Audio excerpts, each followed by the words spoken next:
that Navia over there? Oh, it's been a while. Let's...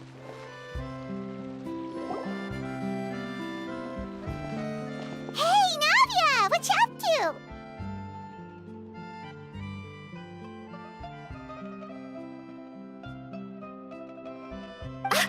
Shh!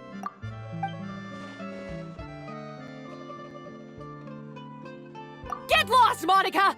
I don't want to see you back here until you're ready to wake up and start doing things properly! Right now, you're a disgrace to my kitchen and to the Hotel de Boer name! It was an accident. I'm sorry, did you hear me asking for excuses? No, I'll do better, I promise. Why is she so aggressive? She won't even listen to what the poor girl has to say! Oh, hey! Cut her some slack! You gotta at least hear her out! Wait! Huh? Who do you think you are telling me... wait a sec. Navia? So, you're bringing backup now. Suit yourself! You're still wasting your time!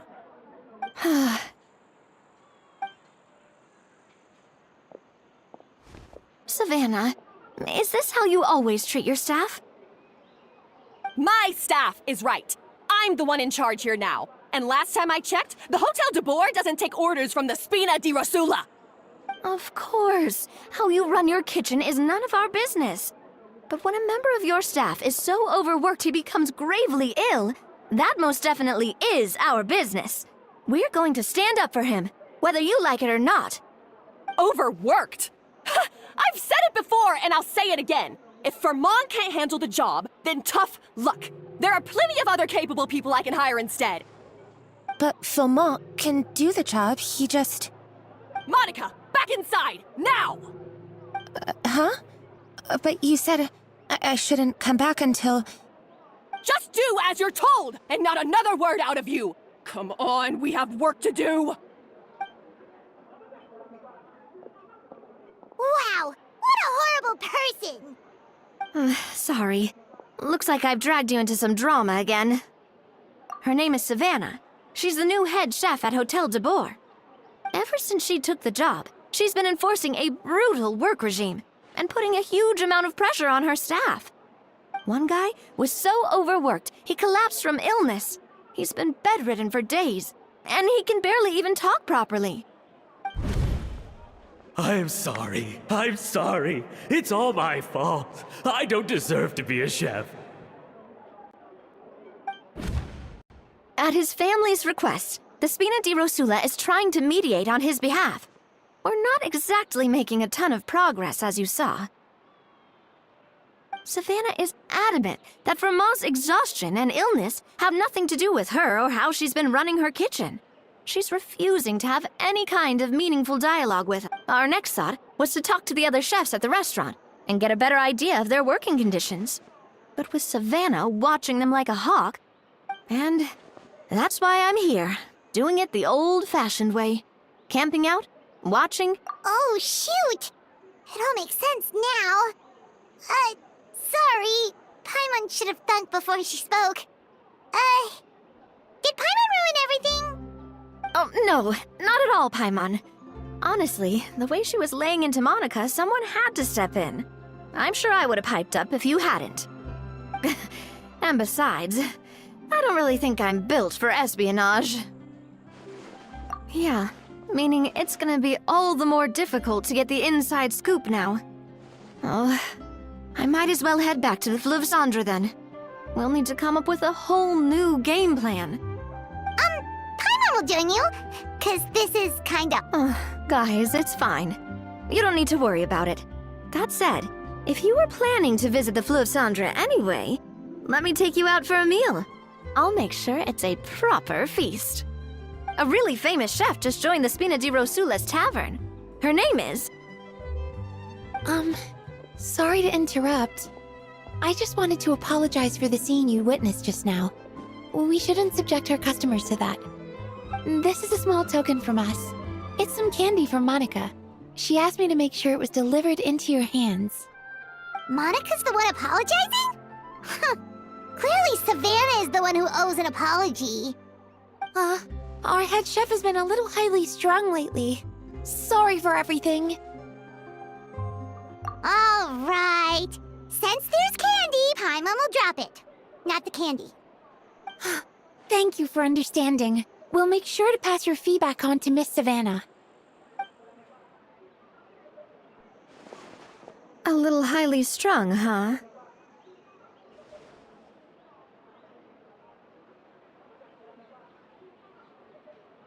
Paimon doesn't get it.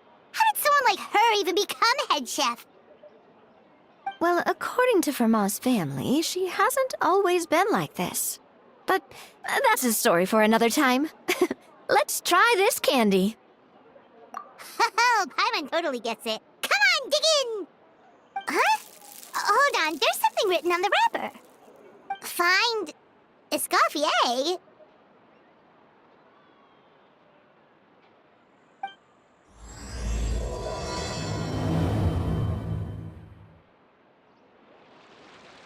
Escoffier? Could this mean...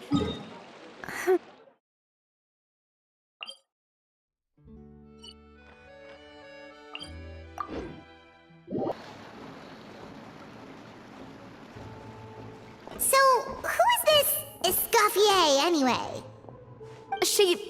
Well, for starters, she used to be the head chef at the Hotel de Boer, before Savannah. She recreated the legendary Gâteau de Boer and restored the restaurant back to its former glory. Safe to say, she's the most renowned head chef in the Hotel de Boer's history, after the culinary genius Modeste himself. Gâteau de Boer? That's the super exclusive cake that they only sell a few slices a day, right? Wow. Why the heck would she let Savannah take her place? Well, apparently, the Hotel de Boer was reported for a safety incident. Someone claims that the kitchen was adding an illegal substance to their menu. But none of the chefs had any idea how it could have gotten into the food. In the end, Escoffier decided that as head chef, she should take responsibility. And she was sent to the Fortress of Meripede. The Fortress of Meripede?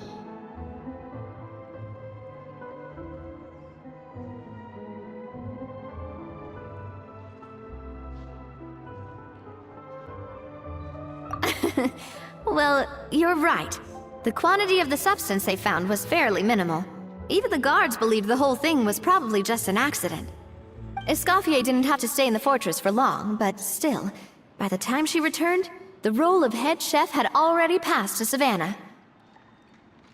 So that's what happened. Paimon still thinks it's really unfair.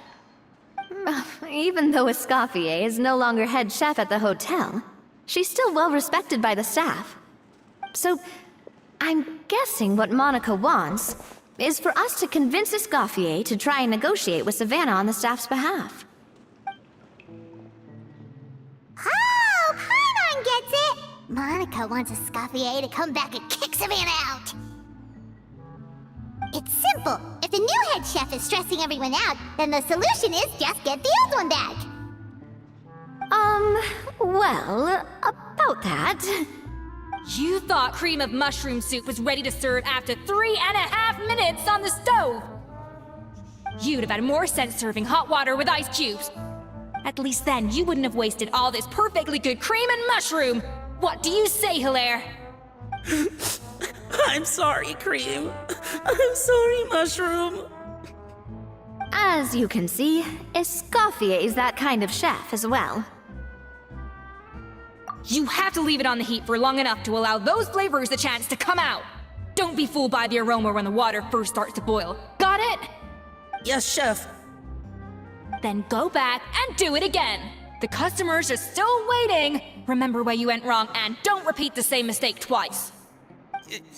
Yes, Chef.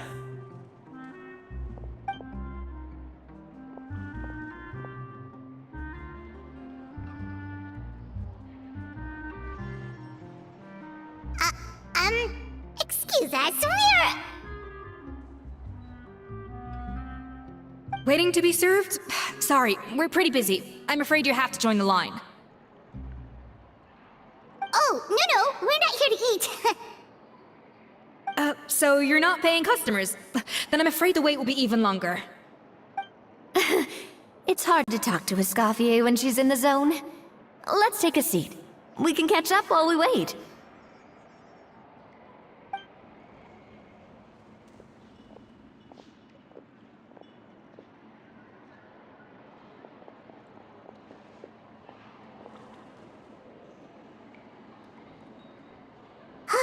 Looks like the rush hour is finally over.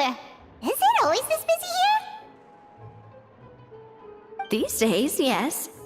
I'd say business has tripled since Escoffier joined as temporary head chef. Well, in her words, the Hotel de Boer doesn't need her anymore. It doesn't look like she's got any plans to go back. I guess I'll be heading off then. Wait, take these home with you. We can't serve them now, and there's no sense in letting them go to waste. Oh, thank you, Chef. For what? Like I said, I just don't want them going to waste. Oh, and tell Fiamma to get well soon, so you're not running yourself ragged every single shift.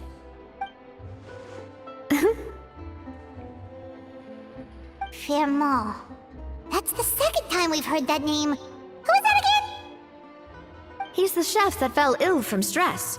Hilaire is his son, and with Mom stuck at home taking care of Dad, he decided to pick up some work to help pay the bills. Escoffier knows their situation, so she's been making some extra food every day for him to take home. Hey, I heard that, Navia!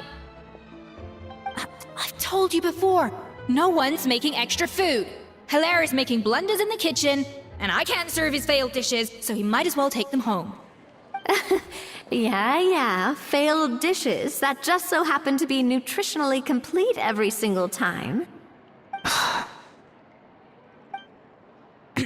So, you two must be the world-famous traveler and her companion, Paimon, yes? Is there something I can help you with? Oh, so you know us already. We'll skip the introduction then. We are here to talk about Savannah.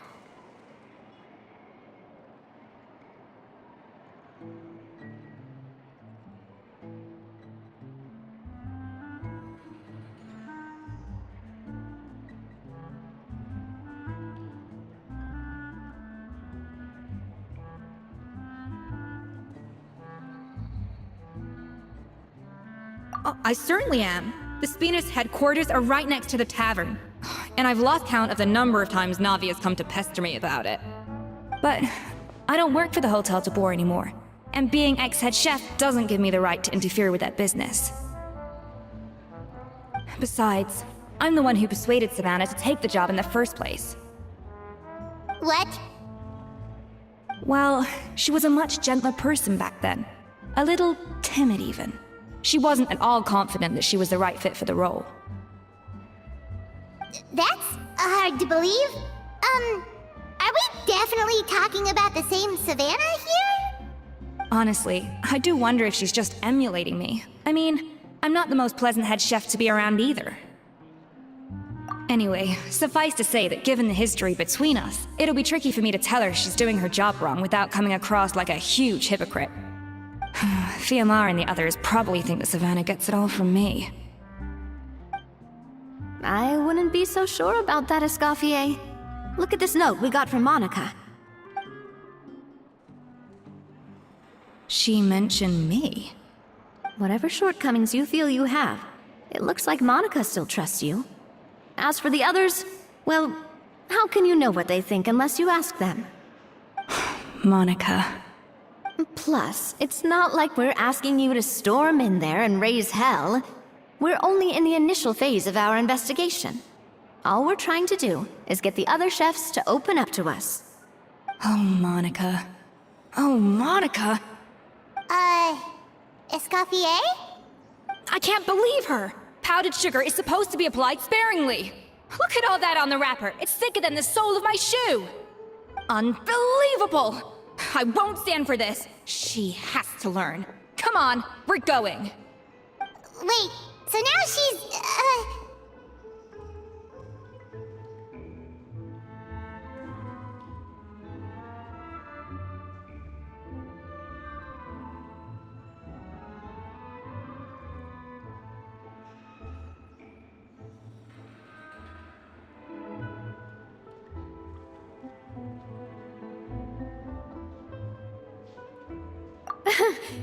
Let's go catch up to her.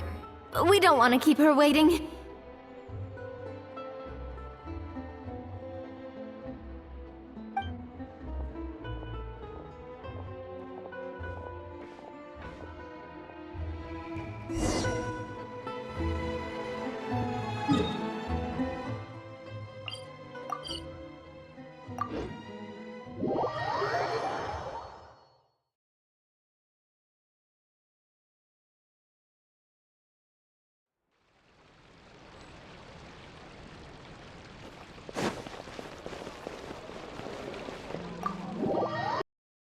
Wait, she looks like...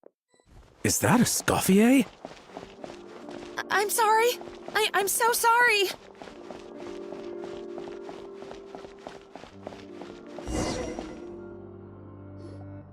I'm so sorry. I messed up your order. Oh, I wouldn't go that far. Maybe the taste is a little off, but if you hadn't brought it up, I don't think I would have noticed. But, please, you have to forgive me or Chef is gonna... Okay, I know. I'll kneel before you. What the heck?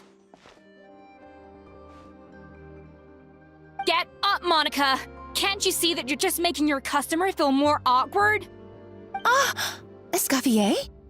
If you want forgiveness, then do what any self-respecting chef would do. Make the dish again.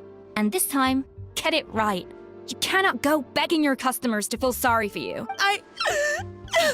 Savannah said that I'm not allowed back in the kitchen until I've corrected my mistake. But if I can't go back into the kitchen, I can't do the dish over. That's some backwards logic. How can you fix your mistake without being allowed to cook? If this is what Vermont had to put up with, then no wonder he had a breakdown. We apologize for interrupting your meal, sir. It's fine. With my layman's palate, it's not like I can tell the difference anyway. I was actually quite enjoying my meal until she appeared out of nowhere and started apologizing. Gave me a bit of a fright, to be honest. Oh, well, it's because Chef Savannah tasted a bit of the leftover soup from my pot and then threw me out of the kitchen. Gosh, that's pretty strict. Has she always been that way? I don't recall things being like this when Escoffier was head chef here. I gotta say, you're all looking a little worse for wear these days. I mean, Escoffier was strict too, but I think the difference is that her criticism was more constructive, so you knew what you did wrong and how to improve, and we all knew that it came from a good place. Chef Escoffier was hard on us because she truly wanted us to reach her level. But these days, whenever we make a mistake, we just get told to wake up, get your head in the game, or just do it again. And it's only gotten worse since word got out that Chef Escoffier had started working again in the Fleuve Cendre. Monica, you don't need to call me chef. I'm not the boss here anymore. Yeah, but through no fault of your own, what happened back then, that wasn't on you, and all of us know that. That banquet was a huge event, and so many staff were involved every step of the way. With so many moving parts, there's no way of knowing how that lumiline ended up in the food we served. Lumiline? What's that? A new drug from the Fontaine Research Institute, produced from an extract of the lumitoile. Apparently it sharpens the senses, so they used it to treat people with impaired responses to stimuli. Oh, yeah, I've heard about that. They found out you can use it as a flavor enhancer since it stimulates the taste buds. Makes things pretty addictive. They also found that overuse can have mood-altering effects, and even lead to nerve damage. So it quickly ended up on the guards' list of controlled substances. Unfortunately, however, some food products containing the additive had already made it to the market by the time the guards banned it from the restaurant industry. Everyone knows that in all likelihood, someone probably just purchased a batch of contaminated ingredients by mistake. But you took all the blame. We all know why. You just didn't want to see this turn into a place where tensions are constantly running high, because everyone's suspicious of each other all the time. And now look at you, a fry chef in the Fleuve Cendre. What are you trying to say? Sure, the Spina's Tavern is no Hotel de Boer, but come on, it's not that bad, is it? Oh, the Fleuve Cendre, you say? Great. That's where I'm dining from now on. Monica, I'm very happy with my current job. and there's no changing the past. We just have to let bygones be bygones. Besides, at the end of the day, I was the head chef, regardless of whose mistake it was. Ultimately, the responsibility lay with me. If only Savannah was half the boss you were. I'm sorry? Do you have a problem with my conduct as head chef? No, chef. So, you do remember who's boss? Escoffier? I thought you'd left this place for good. What are you doing back here? What happened to you, Savannah? Why are you acting like this? When I turned this place over to you, You made me the head chef and gave up your right to tell me how to do my job. You're not the boss here anymore, so stop acting like you own the place. Whoa. Sounds like someone has a chip on her shoulder. Oh, Savannah! My God, have you grown a temper since I last saw you? Have you put even half the amount of energy into improving your cooking skills, or are you still using the Pluie Lotus as an off-brand marcotte, thinking no one can tell the difference? That's none of your business! What happened to not storming in and raising hell? Ho ho! I was not expecting to see something this spicy as soon as Escoffier returned. Huh? Fan Asian? Aye, miladies. Might I make a humble suggestion? Given that we have ourselves a tête-à-tête between chefs at the Hôtel de Bord, I dare say it would be de rigueur to settle this the traditional way. The traditional way? That can only mean one thing. That's right! I'm talking, of course, about the tradition established by Modeste himself. The cooking contest! According to legend, the founders of Hôtel de Bord, Modeste and Savelli, used this method to resolve all of their disputes.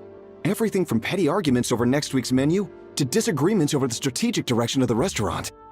The cooking contest would decide who had the final say. Huh. Sounds like they had a lot of free time on their hands. Ah, well, it might sound that way to us. But in fact, the cooking contest played an enormous role in motivating chefs to hone their skills, reaching new heights of excellence in the culinary arts.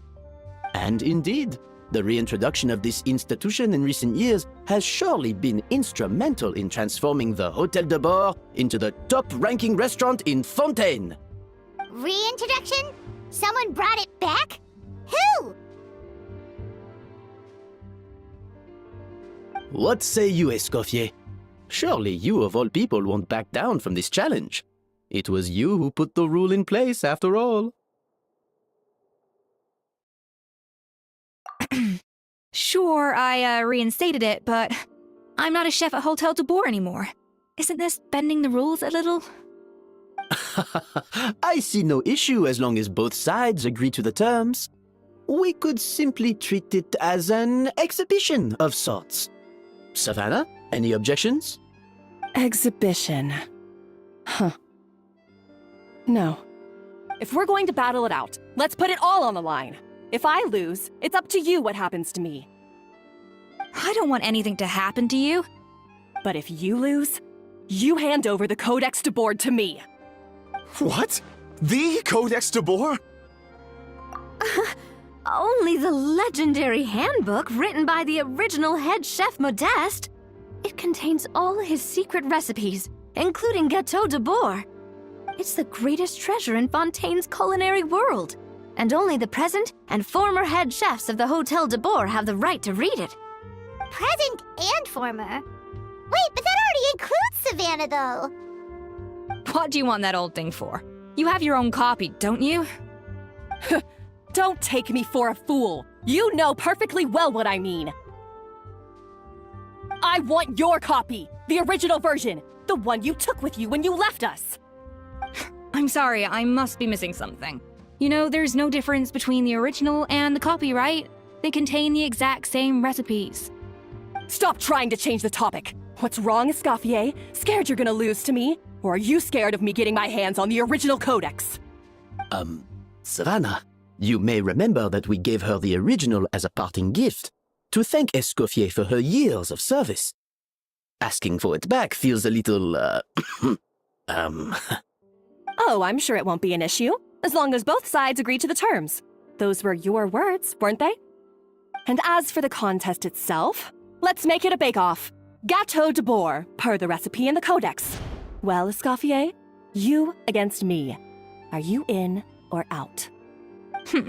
You sound surprisingly confident. All right then, let's see how much you've actually grown. I hope you surprise me, Savannah. I'd hate to find out that all you've learned after this long is how to chew people's heads off. Believe me, I'll show you. Escoffier, are you sure this is a good idea? You accepted her terms a little hastily. Oh, it'll be fine. Let's head back to the Fleuve Cendres so I can get prepping.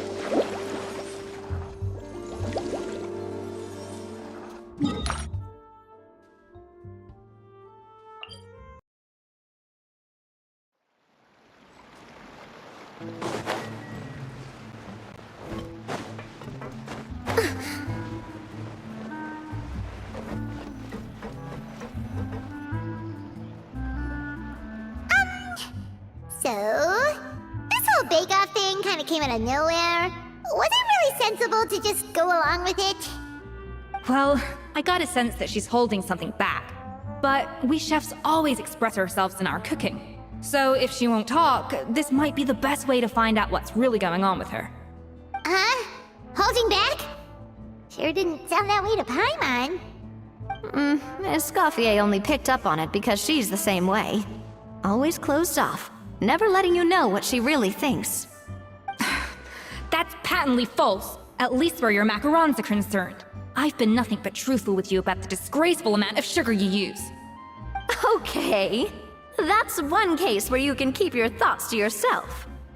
Oh, that? Well, it's not so much a recipe book as a diary of Modeste's adventures.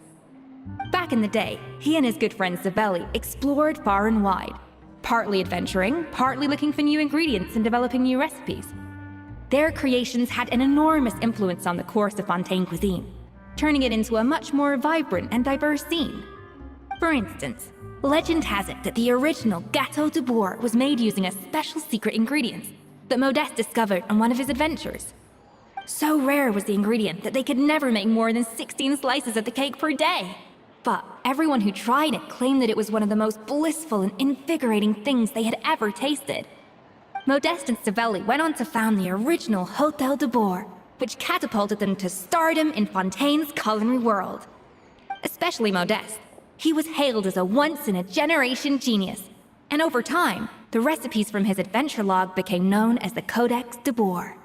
Ah, Paimon's heard this kind of story before. Armed with the Codex, the Hôtel de Bourre took its rightful place as the finest restaurant in the land, serving those recipes for centuries to come. Something like that? What? No, of course not! Cooking is a constantly evolving art form. How could any restaurant survive if they only served food that was popular last century? Anyway, never mind centuries. Savelli and Modeste parted ways not even 10 years after their rise to fame. Then, Modeste passed away while he was still in his prime. And that was it. The end of the Hôtel de Bourre's heyday. It fell into decline, and for most of its history, it was just a nondescript place with a couple of cheap tables. It's only in recent decades that it started recovering. Even then, it still took numerous relocations and changes of management before we finally ended up with Vanigem and the restaurant we have today. Oh! So the Codex really isn't all that, then. Paimon figured it was like one of those mystical books they have in Liu's martial arts novels, where the main character learns all their secret powers from. Yes, well, that's fiction, and this is reality. You can't meet the tastes of modern diners by following some ancient recipes from a dusty old book. Case in point. Even the Gâteau de Bourre they sell now is actually Escoffier's reimagination. Wait, really? Why though? Didn't that recipe make it into the Codex? It did, but like I said, it's the dusty old book now, and the records aren't as legible as they once were. Not to mention that there's no way of finding the secret ingredient Modeste wrote about. So, reimagination is right. I consulted some historical records and took what I could from the Codex. But ultimately, the Gâteau de Bourre of today is my own recipe. As for why we gave it the same name and kept the tradition of only selling 16 slices a day, well, you've got Vanishem's business sense to thank for that. Oh. Huh. Well, that kind of takes all the mystique out of it. Hey now, it might not be the original Gâteau de Bourg, but it's still the most delicious cake in Fontaine today. And who knows, maybe Escoffier's version is more suited to your palate. Just think, if the original truly was the perfect cake you're imagining it to be, there's no way the recipe would have been lost to history, right? Not to mention that the Hotel de Bourg never would have fallen into a slump. Anyway, before I left my role as head chef, I made a copy of all the recipes from the Codex, including my own improved versions, and turned them over to Savannah. So why is she so interested in the original copy? Could it be a symbolic thing? Like, whoever holds the original Codex de Bourg is the true head chef? Well, it was clearly precious enough to give to Escoffier as a parting gift. Meanwhile, Savannah only got a copy. Maybe from her point of view, it's like management doesn't truly see her as being worthy of the role. You think so? The only thing is, it was her suggestion to give me the original in the first place. Well, a joint decision by her and Vanisham. But still. What? Huh. Guess she's had a major change of heart since she became head chef. Yeesh. Who knows? We could speculate forever. Better to just let our Gâteau do the talking. It means besting her in this bake-off, and then getting her to explain herself. Even however much she's changed since we worked together, I believe that she still has her chef's pride. And if she respects the art, she'll respect the outcome of our contest. Well, I'm confident that you and your spatula can get justice for Froment. All you need to do now is win the contest. But that should be a breeze for you. Let's not get too ahead of ourselves. Gâteau de Bourg is very complicated to make. Usually, it takes 3 chefs working in tandem to cover everything. Now, if I had to push it, I could probably do the work of 3 chefs myself. But I'd prefer to play it safe if I can find a couple of assistants in time. Well, that's easy. The 3 of us are veterans in the kitchen. You just need to pick 2 of us. Well, I have heard the Traveler is an accomplished cook, as well as a warrior. But be warned, I will hold you to exceptionally high standards. Oh, count me in too. I've spent weeks perfecting my macarons after your scathing review. Even if it means competing against the Traveler, so be it. I'll show you what I'm made of. Confident. I like it. Alright, let's start with some elementary mise en place. Show me your knife skills. I've always called it chopping stuff up, not mise en place. But it's basically the same thing, right? Oh, Navia. The difference in your case is that mise en place is chopping stuff up without sending juices flying all over the kitchen.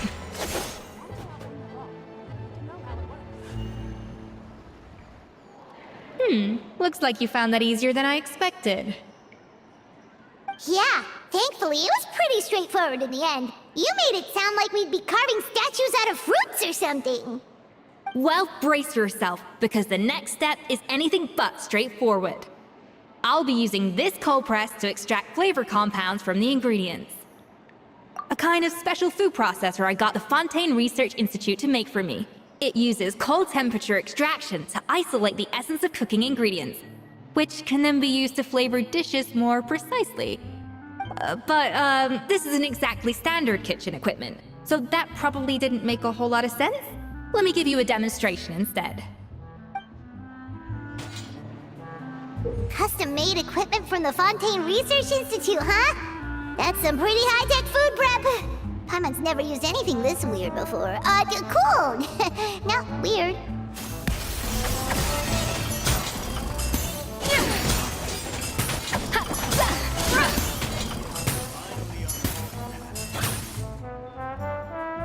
And done!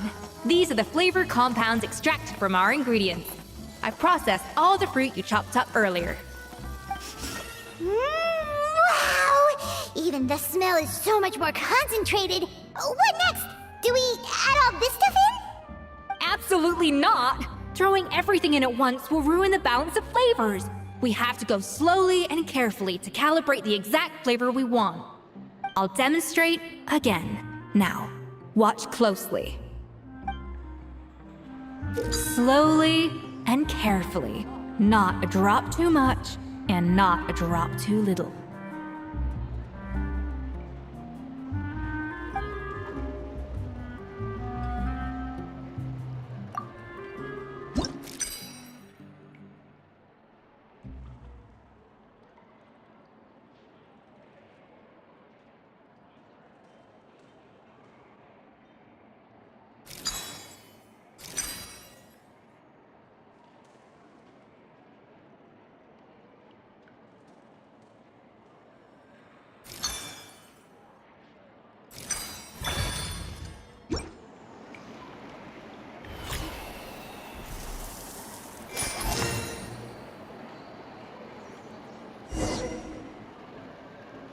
And voila!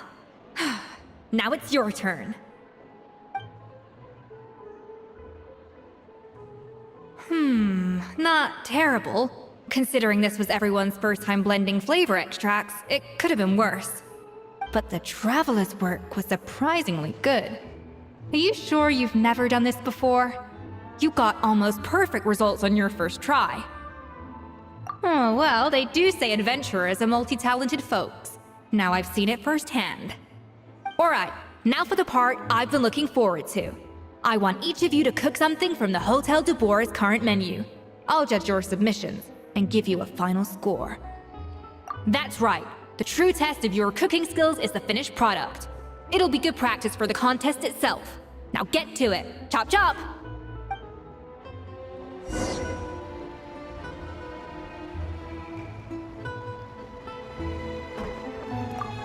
How's it going? Have you picked a dish yet? Choose one.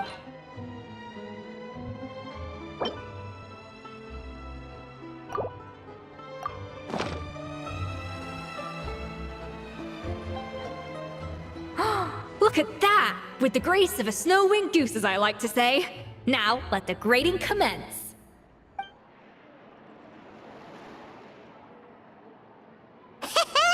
Pretty good, right?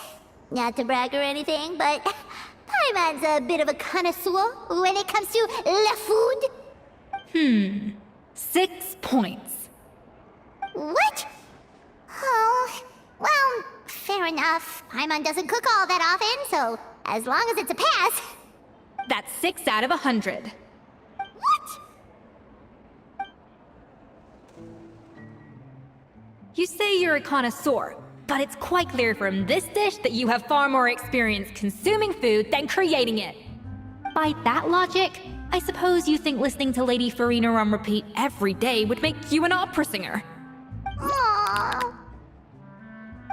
Me next! I'll have you know that this batch of macarons has 2 whole tablespoons less sugar than my previous ones. So you went from 12 tablespoons to 10? Well, it's nice to know you actually measured it out, because it tastes like you just threw in whatever was left in the jar. 6 points. Aw. Now to the final dish. So, what do you think? This is our last hope. 8 points. Darn, that's barely higher than what we got. Not exactly. The color is spot on. Beautiful aroma. Excellent presentation. I have to give this one 8 points out of 10. Maybe even 9 points. Huh? How did you pull that off? Don't get me wrong. There's room for improvement. But still, this is clearly the work of an accomplished chef. I can tell that you've put many hours of work into honing your skills in the kitchen. I can really taste the grace of the snow-winged goose in this dish. The traveler's journey, with all its trials, tribulations, and setbacks. Not to mention the frustrations of having a picky eater for a partner. Hey, you made that last part up! No way did you taste that! Well, it looks like I lost fair and square. I guess you'll be taking the Traveler as one of your assistants then? But if it takes 3 chefs, that still leaves 1 slot remaining. Maybe Paimon and Navia should keep practicing and see how it goes? Chef Escoffier.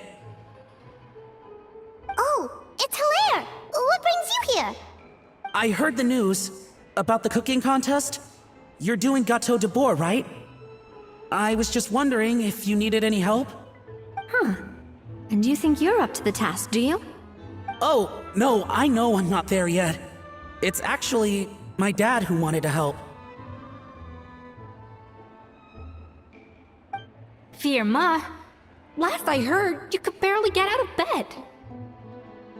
Chef Escoffier, Navia, Traveler, thank you all so much for everything you're doing for me and my family. I've had enough of sitting around at home while you run yourselves ragged. If you let me, I'd like to help you win this cooking contest. Yeah, I was gonna say the same thing. Don't you worry, I'll be fine. I'm feeling much better now. I'm sorry. I know I've been rather useless these past few days, but not anymore. The fact is, I'm a fine chef, despite recent events. I've proven myself in the Hotel de Bois kitchen, so if anyone's qualified to work under Chef Escoffier, it's me. I think. I hope so. Firma, have you even set foot in a kitchen since leaving Hotel de Bois? I have not, but I'm fully rested now. I know I can handle it. I'll prove it. Let me whip something up for you right now.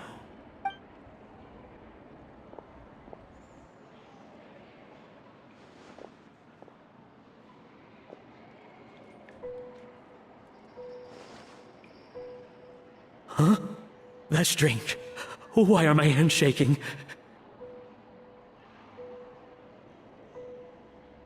What do you call this, Firma? I can't seem to grip my knife. Do it again! Again! Again! I... Hopeless. Get out of my kitchen yesterday.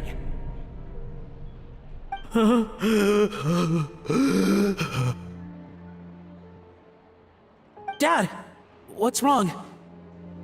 I don't understand. I was feeling so much better, and then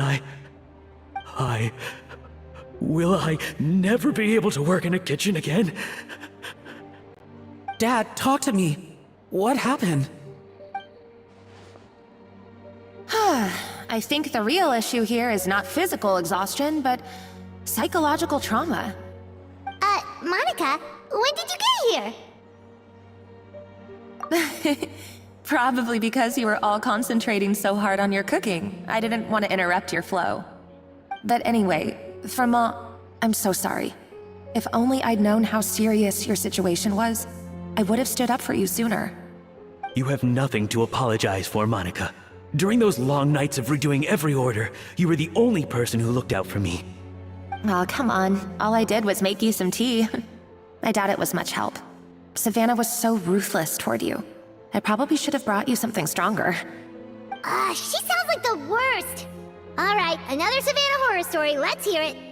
She's been getting harsher and harsher on us ever since she heard about Escoffier's new role in the Fleuve Cendre. Seems like no matter what we make, she'll find something wrong with it. What is this? It looks like a dog's been at it. In the trash now! Then she orders us to redo the dish again and again, but we never know what's going to make her happy.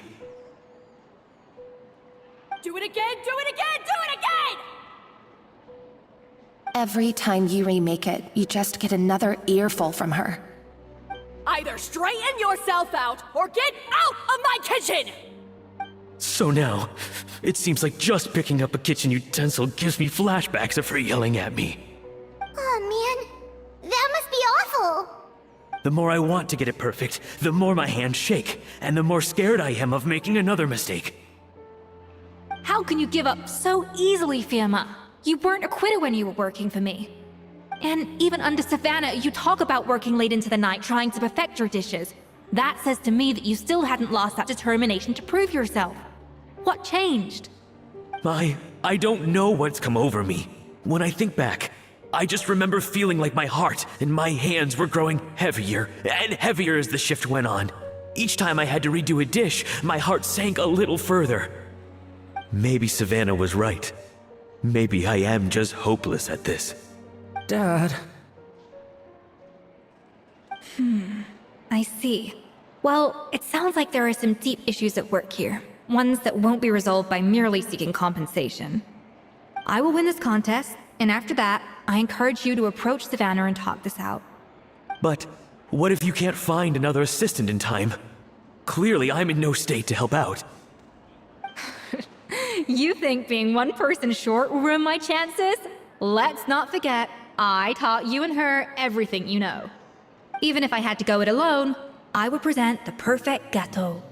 Oh, well, Paimon and Nadia will still keep practicing, just in case. And so will I. Yeah! And if worse comes to worse, we can always get the Spina di Rosula to put out an emergency call for chefs. There's gotta be someone out there, right? Actually, I thought maybe I could help. That's sort of why I'm here. What? Why didn't you say so? I was going to, but then, well, this is the first chance I got. You do this for us? Thank you so much, Monica. Alright, fine by me. But aren't you still working for Savannah? Joining the other side seems like a guaranteed way to put your future employment in jeopardy. I know, but it's all right. I've made up my mind. With the way things are, I can't keep working for Savannah much longer anyway. Unless I want to become the next Firma. I'm done with sucking it up. It's time to try and turn things around. If this cooking contest can get Savannah to see the error of her ways, then I'm sure she'll forgive me for this. Well, Paimon didn't think we'd be poaching from Savannah's staff to get our third person, but there you go. Anyway, Monica's a professional chef, so nothing could possibly go wrong now. Great! Then it's settled. And to congratulate you all on making the team, I propose a Spina-sponsored meal to celebrate. Spina sponsored? Wait, you mean I'm cooking? Well, I promised the traveler a feast and a fleuve cendre. And I know how much you've been looking forward to it. Yeah! Feast, feast, feast! Alright, if you insist, then prepare for some of the finest food of your lives.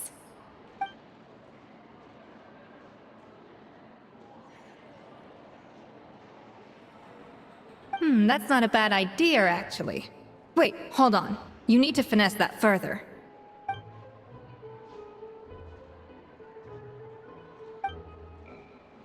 That was a dream come true. Paimon never knew Fontanian cuisine could be this good.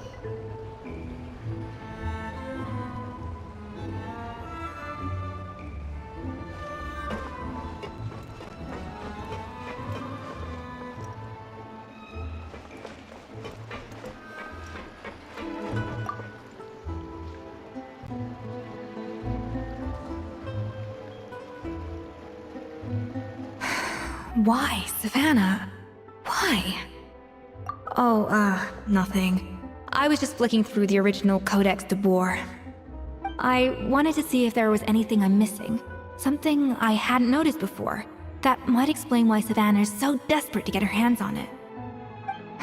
But I can't find anything. It's just some hastily scribbled recipes in between diary entries from Modeste's adventuring phase.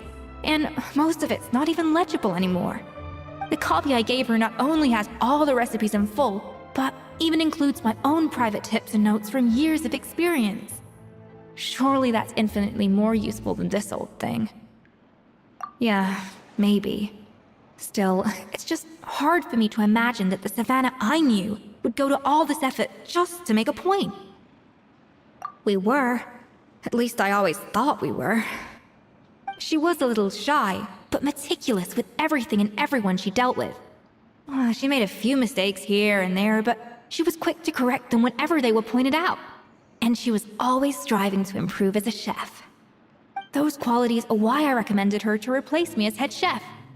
I never imagined for 1 second that she'd cause Fiamma and the other staff so much grief. Well, I mean, to an extent, of course. I pushed hard for her to get the role. And the idea that she turned out like this because of me is difficult to come to terms with. I wonder if this is how Modeste felt back when he was writing the Codex.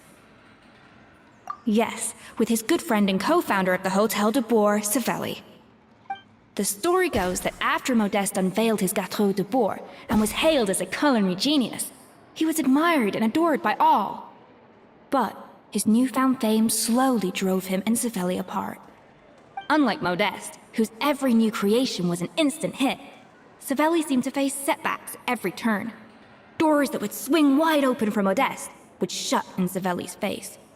And with Modeste being whisked off to all manner of functions by his celebrity friends, he had less and less time to discuss the culinary arts with Savelli.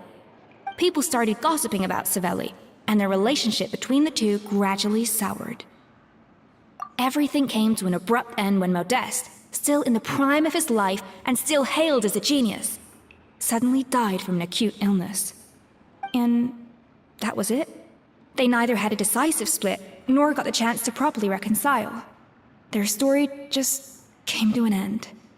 One rumor had it that Savelli actually killed Modeste out of jealousy, even as the latter was hoping to make amends. Unlikely, it's a popular theory, but there's no real basis for it. At least there are no records of Savelli ever being convicted of a crime. Still, beyond a point, there's no way of knowing what truly happened in the past. All we can do is try to make sure the present doesn't quite go as badly. And that's why I have to win this contest tomorrow. Then get the truth about everything that's been going on, even if it means cracking her open like a nut. You're right about that. Just follow my lead and victory will be ours.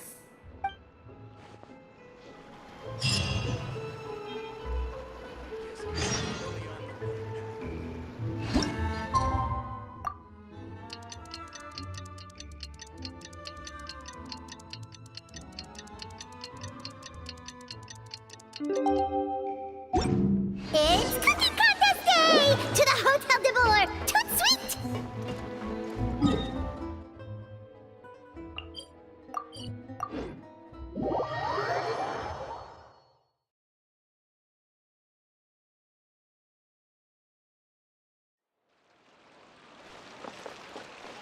Did you hear the news? Escoffier's coming back for a cooking contest. Wait, seriously? Escoffier in a cooking contest?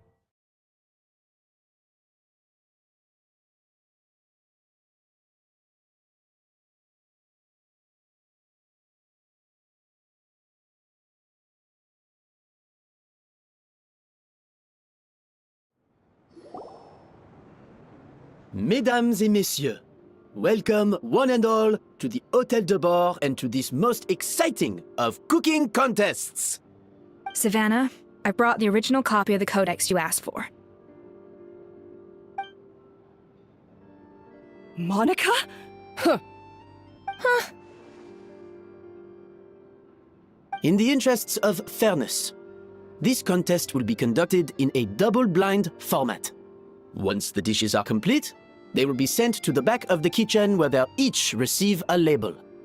The labels will be placed out of sight underneath the plates, only to be revealed after the judges have sampled them and reached a final verdict. This is to ensure that no one will know which dish is made by which contestant. As one of the judges, I promise to be fair and impartial. When my meal got interrupted yesterday, I never thought this is how they'd make it up to me. Getting a seat on the judging panel is a pretty sweet deal. Both contestants have taken their positions. Then, without further ado, let the Hôtel de Bourg cooking contest commence!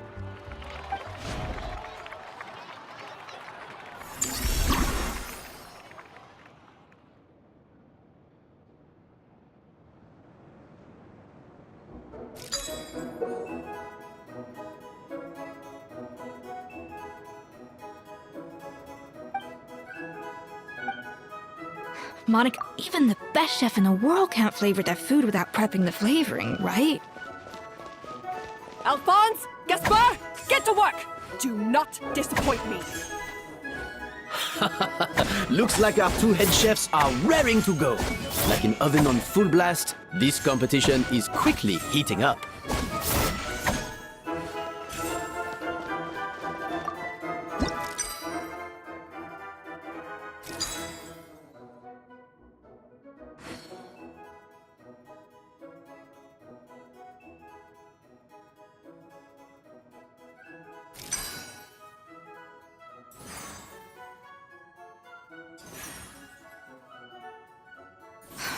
Stay calm, Escoffier. There has to be a way to balance the flavors. Just think.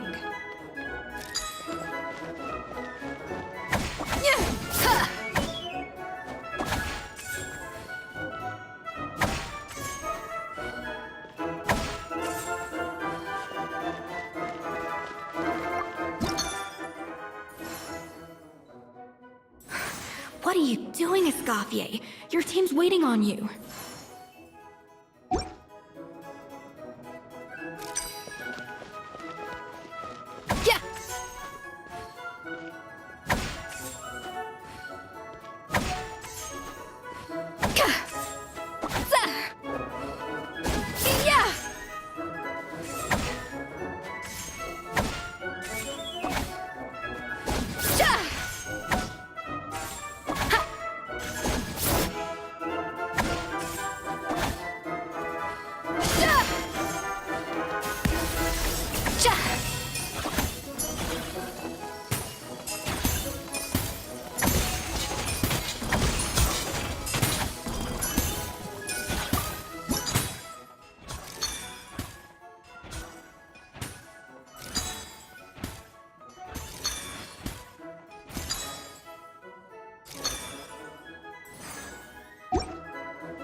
Be enough flavoring. Now hurry up and balance the flavors.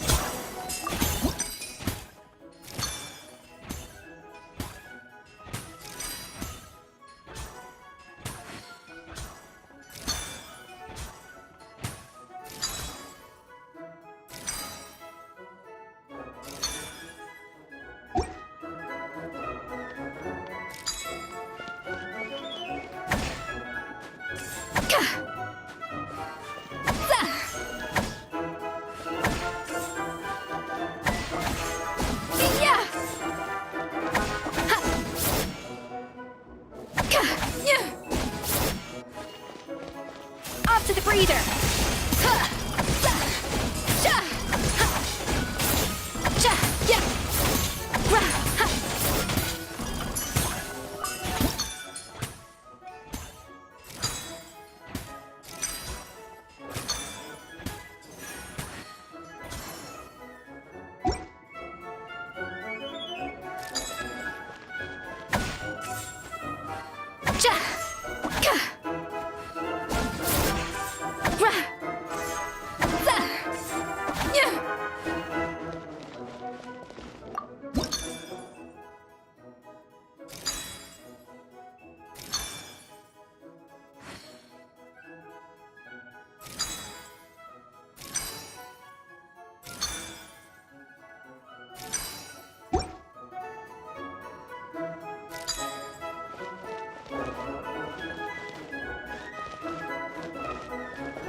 A little mood boost.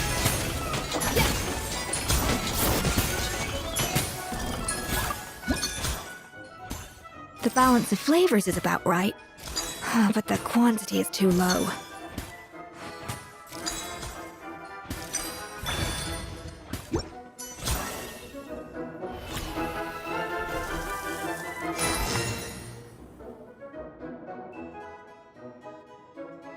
So, what do you think?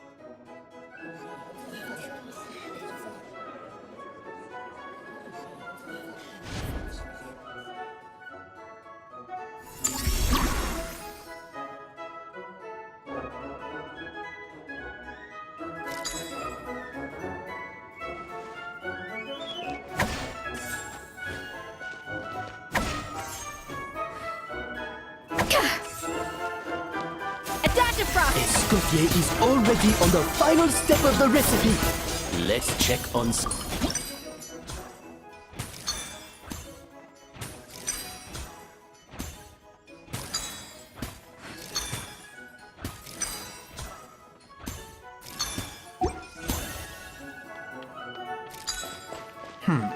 I think this flavor profile is still a little bit off.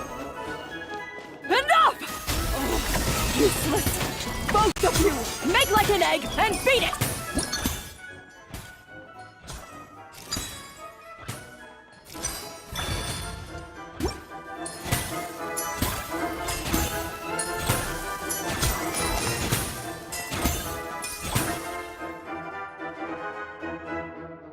You can't match Escoffier's talent.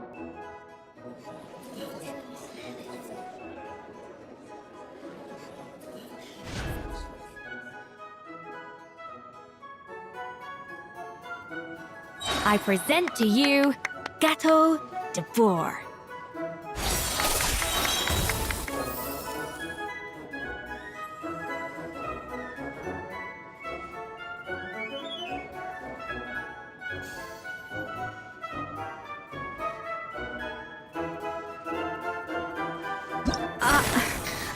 I was just exercising caution. I had to make sure everything was perfect.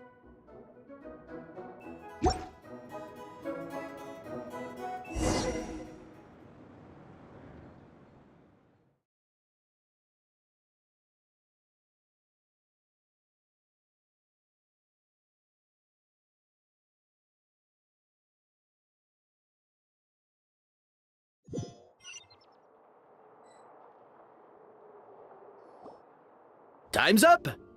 Contestants, please take your dishes to the back.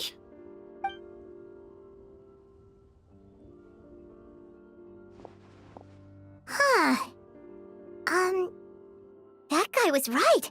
You really can't tell whose is whose just by looking at them.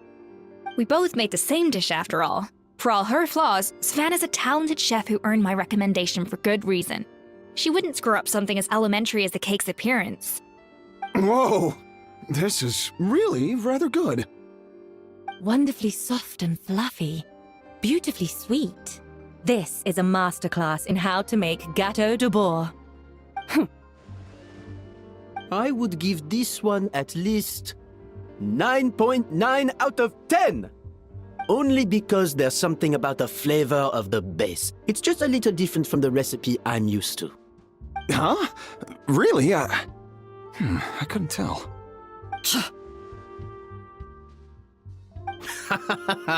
All right, on to Gâteau number 2. I haven't had a single bite and already this aroma is a delight to the senses. I have a feeling that this gâteau will be a gâteau for the ages. How exciting! I'm gonna dig in.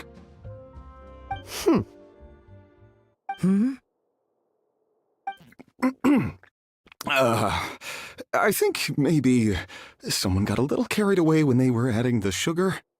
Not just the sugar, it's the flavors too. This is all over the place. Who made this? It appears the decision is unanimous. This gâteau is far below the standard we would expect. Whew! And Paimon thought this might actually be close. Turns out she can't bake to save her life. Something's not right here. Savannah may not be perfect, but no way is she this sloppy. I can now declare that the creator of the first gâteau has won this cooking contest. Now, all that remains is to turn the plate over and reveal the chef's name underneath. What? It's Savannah? No, that's impossible! Hey, Savannah! You cheated, didn't you? You cheater! What did you do? Oh, you swapped the plates, didn't you? Well, someone's a sore loser.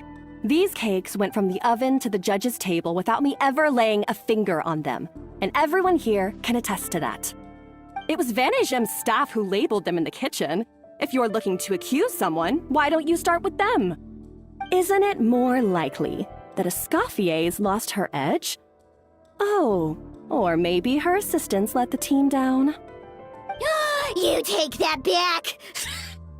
Judges, we demand a rematch!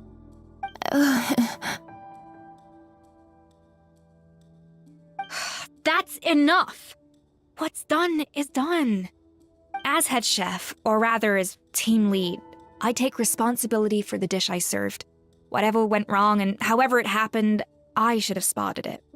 Savannah, I didn't think you'd stoop this low just to beat me in a bake-off. What happened to your chef's pride? I don't know what you're talking about. If you want the Codex de Boer that much, you can have it. Escoffier, no! But you must promise me that you'll apologize to Firma and compensate him for everything you put him through. It's a little late to be negotiating terms. The contest is over and I won. That means you owe me the Codex, and I owe you nothing. Look, Savannah, you may have fooled everyone else, but can you really fool yourself? What I'm offering is to accept defeat without looking to expose what you've done.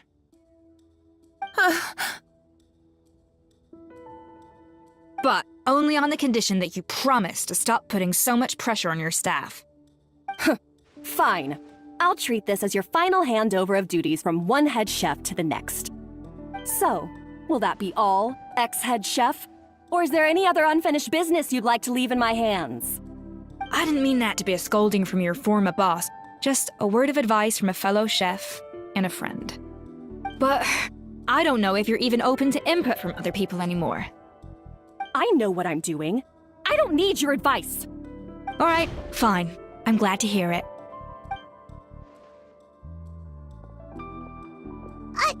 Escoffier! The Codex de Boer! Finally. Now, at long last, I will succeed. Escoffier? How could you let her get away with this? Yeah! The Codex is a souvenir of your time here! Doesn't that mean anything to you? It's all right. It was just a bake-off, not the end of the world. I'm already over it. Besides, it's not all bad. She agreed to compensate Firma.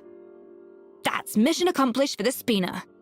Honestly, if I'd have known that giving her the Codex would solve everything, I'd have just done that in the first place. I mean, why bother with the whole cooking contest? It's such a waste of time and energy.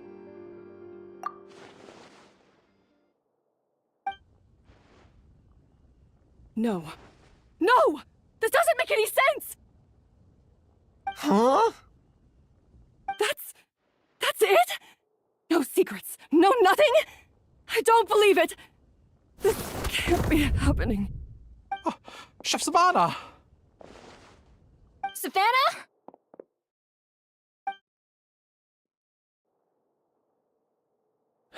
It's nothing life-threatening. Just a lot of pent-up stress and exhaustion. Oh, I knew it. Pent-up stress? The truth is, however hard she might be on the rest of us, the person she puts the most pressure on is herself.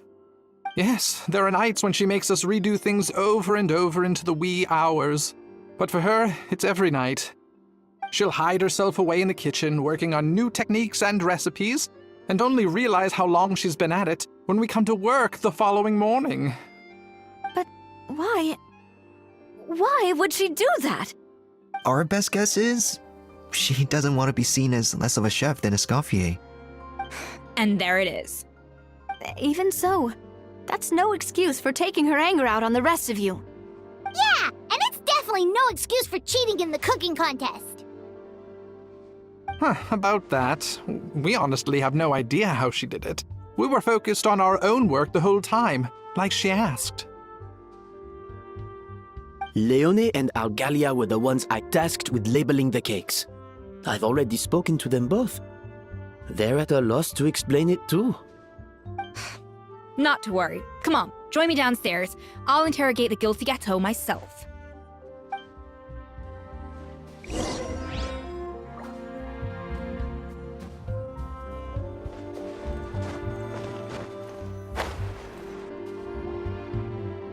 Well, how is it? Have you figured out what it was?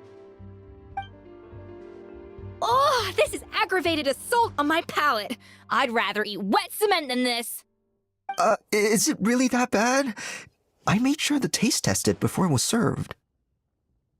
Oh, relax. This isn't your cake. Savannah never switched the plates.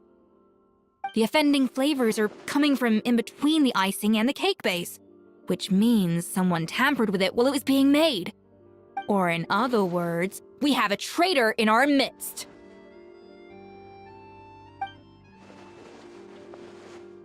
I'm sorry. I was forced into it. It was Chef Savannah. She said if I didn't cooperate, she would... Calm down, Monica. I've already accepted defeat. And if I wanted retribution, I would have brought this up when the results were announced. Whatever's going on with you, just spill the beans. There's no need to hide it.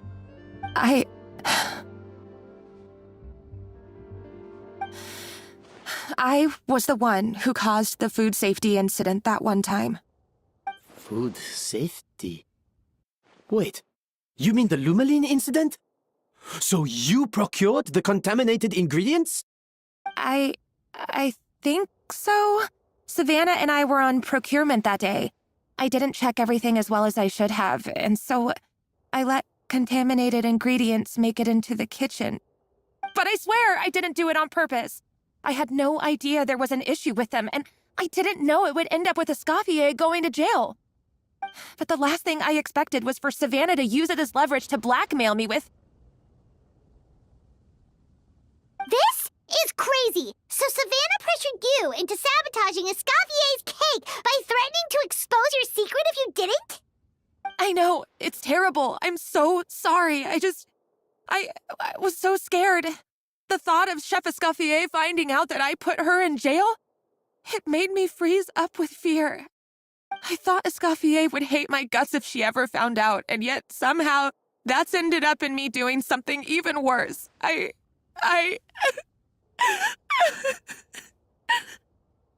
Seriously? All this fuss over a little slip-up? Huh? Firstly, it's not like I got a life sentence. I did my stint at the fortress, and now I'm out. And secondly, I had my own reasons for leaving the Hotel de Boer. This wasn't the only factor. So you don't need to feel ashamed or frightened or anything like that. Any more than you need to add butter when you're pan-searing foie gras. You mean... you forgive me? Oh, well, I'm not saying you don't have to take responsibility for your mistakes. You should tell Vanagem to mark down your performance for the past few months. Then do some digging and find out exactly where those contaminated ingredients came from. Sure, you've made mistakes, but now's the time to fix them. Understood? Understood. Good. Now, back to Savannah.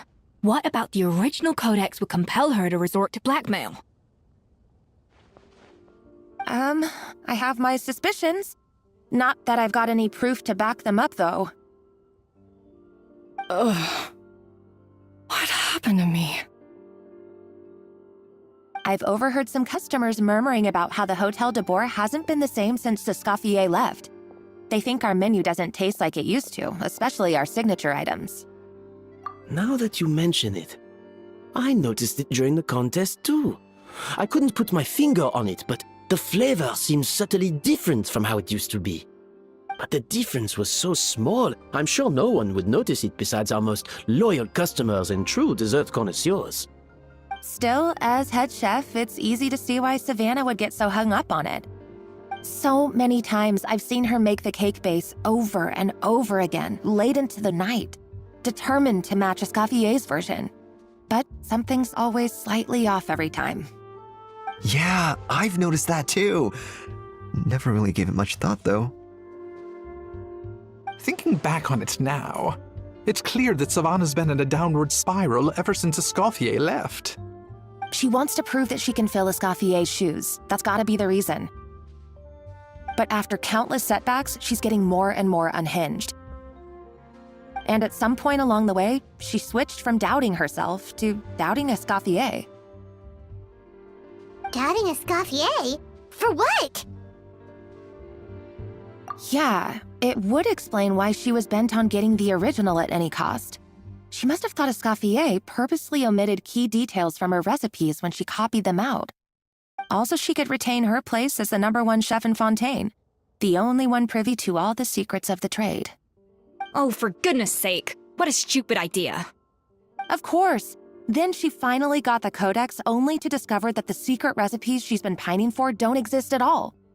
Seeing how utterly wrong she was must have been a real shock to the system. It probably brought up everything at once. It overwhelmed her, and she passed out. There's still one thing that doesn't make sense, though. If Savannah had the real recipe all along, how come it tasted different?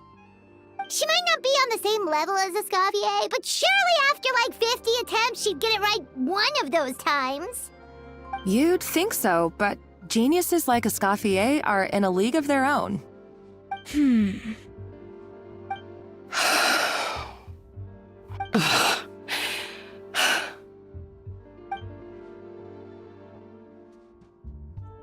New head chef, you say? What's her name? I don't think I've heard of her before. I wonder, can the Hotel de Boer keep its edge without Escoffier at the helm?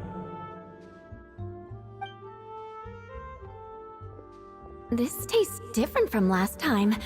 Is it undercooked or something?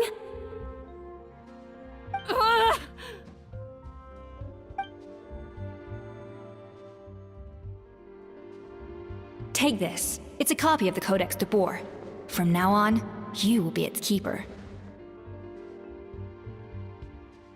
Don't listen to the doubters. If I say you can do it, then you can do it. Even if you don't believe in yourself, at least believe in me. Hey, did you hear me? Once I'm gone, the restaurant is all yours.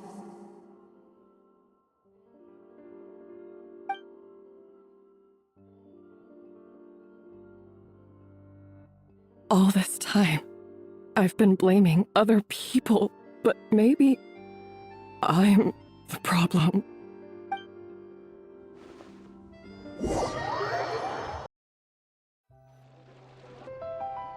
I sincerely apologize for putting everyone out.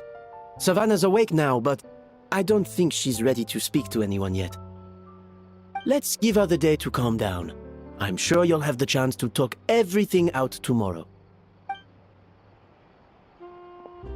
In that case, I'll go and update for Ma and his family. I wonder what he'll make of all this. So, we'll come back tomorrow then. That was a long day. I think I've earned myself a sweet treat when I get back home. Oh, nice! Macarons? Or are you gonna switch it up this time? Traveler, how much do you know about the snow-winged goose? Every year, they migrate long distances in search of a suitable home. There's always one goose at the front whose job is to lead the flock. Fontaine poets often use the image of that goose to explore the ideas about leadership and genius. They usually imagine someone who's a cut above the rest, a model of perfection.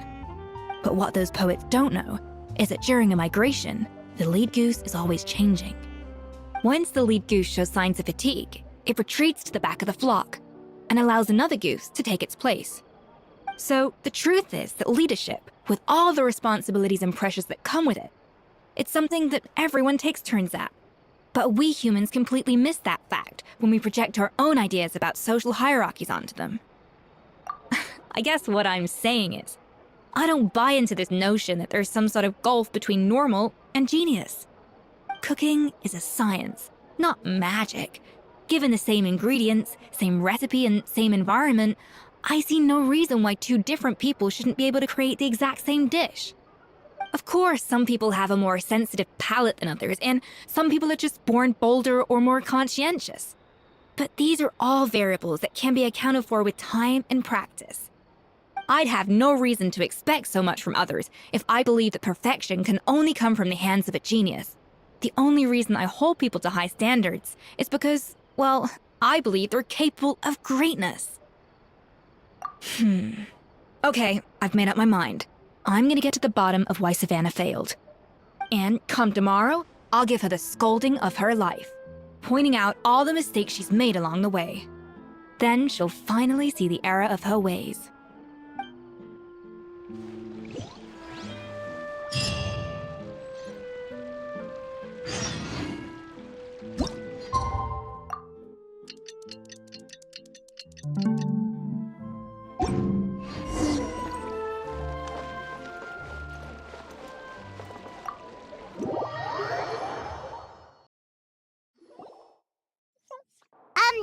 Why are we here so early? Our meeting with Vanny Gem isn't for a while. Check on her? Why? What happened? Oh no. Escoffier, are you alright?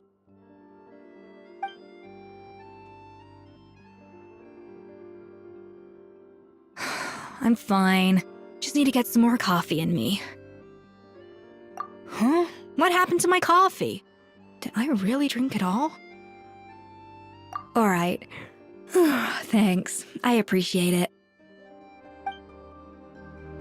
Well, there's cooking facilities here. Or we could just grab a cup of coffee from Cafe Lutece, but either way, hurry!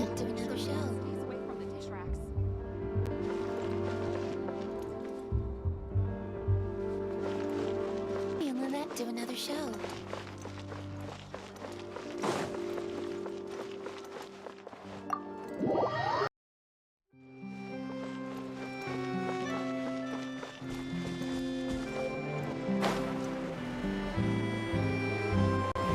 Breathtaking.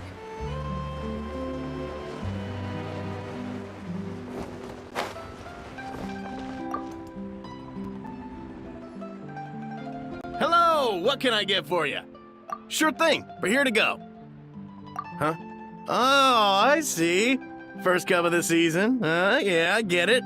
Young people these days do love their little surprises.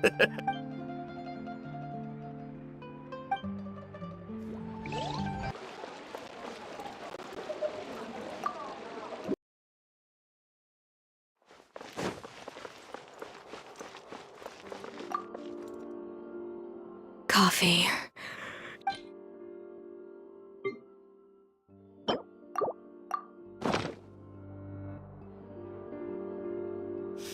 I smell coffee.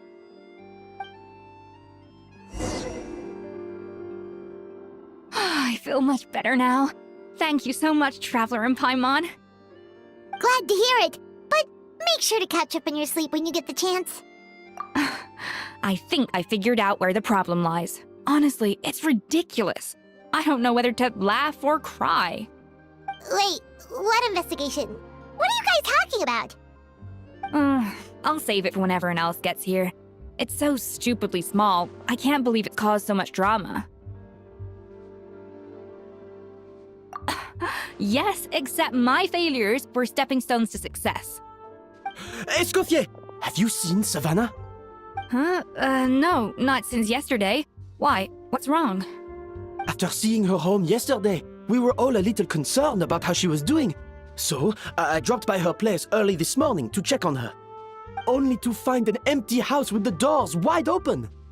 I left Alphonse and the others to keep watch at her home, while I checked the Hôtel de Bord. I'm worried something bad might have happened. If she's not here, then where could she be? Boss, Escoffier, bad news. Alphonse? You're supposed to be keeping watch at Savannah's house. We were, but then, just after you left, we found this stuff in her house. Oh, it looks like a map with a bunch of random places circled. What does it mean? Wait a second. This feels familiar. I'm sure these places are all connected somehow. Of course, from the Codex. They're all places that Modeste explored on his adventures. Yeah, but I don't understand. The adventure logs in the Codex are too fragmented to be of any use. How come this map shows all the missing details? The Codex de Bord? Then, this place marked in red out at sea. Could that be the fabled birthplace of Gâteau de Bord? Seriously? So now she set her sights on finding the original recipe and beating Escoffier that way? Ugh, idiot! Does she have a death wish? Those ruins are thousands of years old. Hold on, there's more. Besides the map, we also found these letters.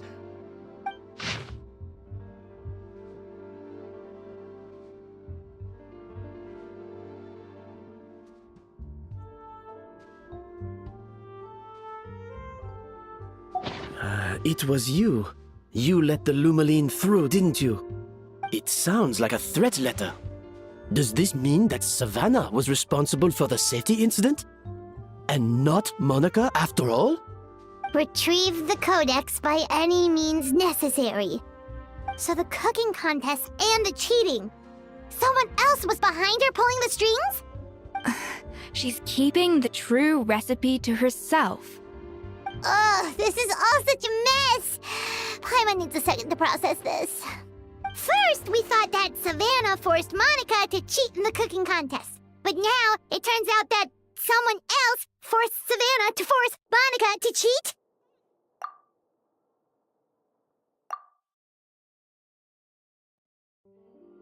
You're finally here. Of course. I should have put 2 and 2 together as soon as I read your threat letter. The food safety incident, the demand for a cooking contest, the instruction to blackmail Monica, even the suggestion that Escoffier was keeping secrets from me. It was all part of your grand plan, wasn't it, Monica?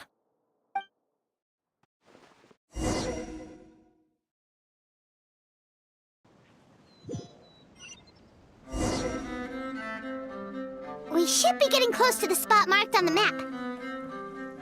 Of all the stupid things she's done, this really takes the cake. The moment we find her, I'm gonna curse the living daylights out of her.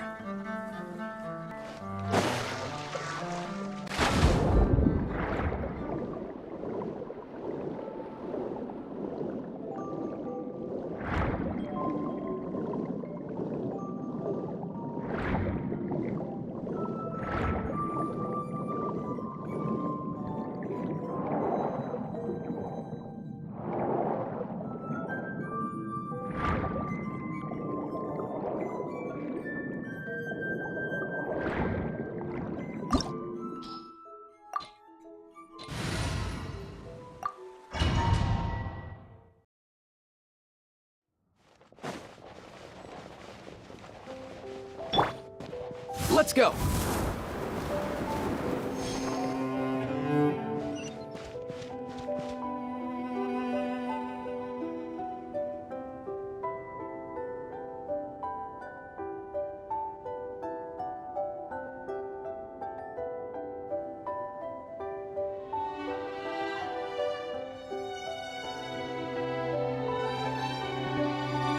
Whoa! This place looks like an underwater restaurant, doesn't it? Suddenly, the idea of an adventure chef finding secret ingredients makes a whole lot more sense. I think Modeste's Codex mentioned this place. A public bath from the time of Remoria. So yeah, definitely the kind of place that would have served food and drinks. Huh? Some blubber beasts have come to join the party? How did they get here?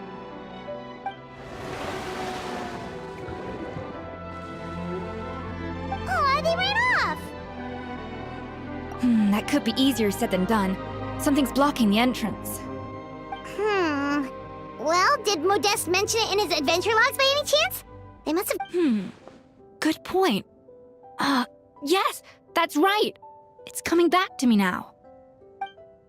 We prepared a banquet for our shy little guests, and as the food flowed away on the current, they broke into a joyous chorus, and the path opened to us. We have to feed the blubber beasts? With what? There's nothing here besides rocks, romaritime flowers, and lumitoile. See, this is why you should always bring snacks. You never know when you're gonna need them. Now we have to head all the way back to shore and grab some. There's no time for that. Romaritime flowers and lumitoile will have to do. They may not look appetizing to us, but who knows? They could be blubber beast delicacies. Wait, we're seriously gonna try this?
Beasts or not, are we sure this stuff is edible? Trust me, they'll love it. Oh, good question.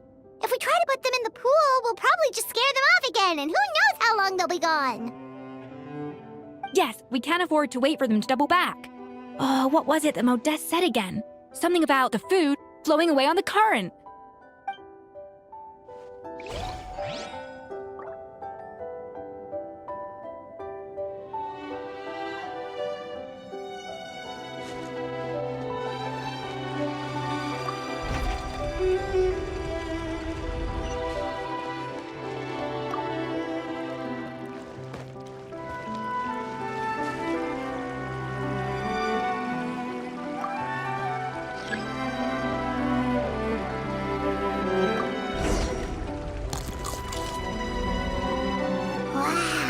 It's really singing! It must taste better than Paimon thought! The tracks turned back again. Ugh, so annoying.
It's open!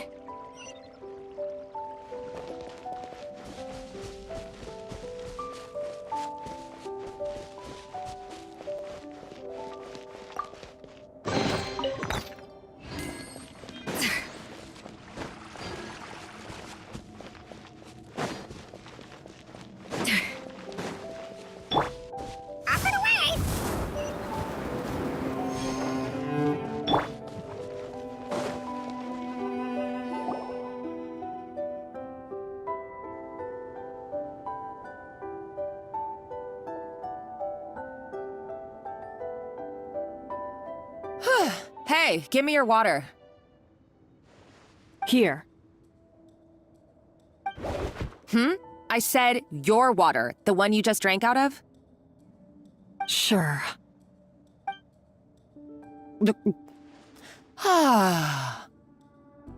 All those years slaving away under Escoffier, and then you. Today, it's finally paying off.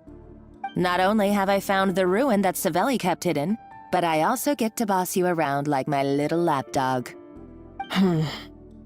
Hey, go scout ahead for me. If we need to do any more blast tunneling, I want to know where to lay the explosives. Did you not hear me? Get going. Why don't you do it yourself? Oh, when did you learn to fight back? You're always so compliant when I give you instructions by letter. That's because you threatened to expose me for the Lumiline incident. I swear, if I'd known what you were planning, I'd never have... Ha! Don't be so self-righteous. Admit it, you've always been jealous of Escoffier. That's why you lapped up everything I told you. You were terrified of her finding out about your part in the Lumiline incident, and you resented the way her reputation hung over you. So you jumped at the chance to convince yourself that she was the villain, that she deliberately hid her secret recipes from you just to hold you back. It was the only excuse you needed to justify getting back at her. First, idolization, then jealousy, suspicion, and self-deception. That's what this comes down to. It was the same story with Savelli and my ancestor. He offered Modestus friendship only to murder him out of vanity. He promised to explore the world with him, only to later destroy all records of their adventures. It's a miracle I even found this place. You have no idea the countless hours I spent piecing it all together. So you see, you're no better than Savelli. If you can't beat him, betray him, right? I am no Savelli, nor will I ever be. Oh, put a lid on it. You really think you can absolve yourself of your vindictive and jealous behavior now? Just because you finally realize that Escoffier never kept any secrets from you? You didn't show any remorse when she left, or in the cooking contest. Why start now? You have no right to redemption. You're right. I don't deserve her forgiveness. But I am done being bullied into submission by you! Ooh, feisty. But you should watch your tone. Talking to me like that could get you in big trouble. I somehow doubt that. Since I poisoned both our water bottles. What? Ever since I learned the truth, I've been biding my time, waiting for this moment. You've played me like a fiddle for so long, and now this is payback! But you drank it too! It's what we both deserve. This is the price we must pay for betraying Escoffier. You'll die here with me, Monica! You.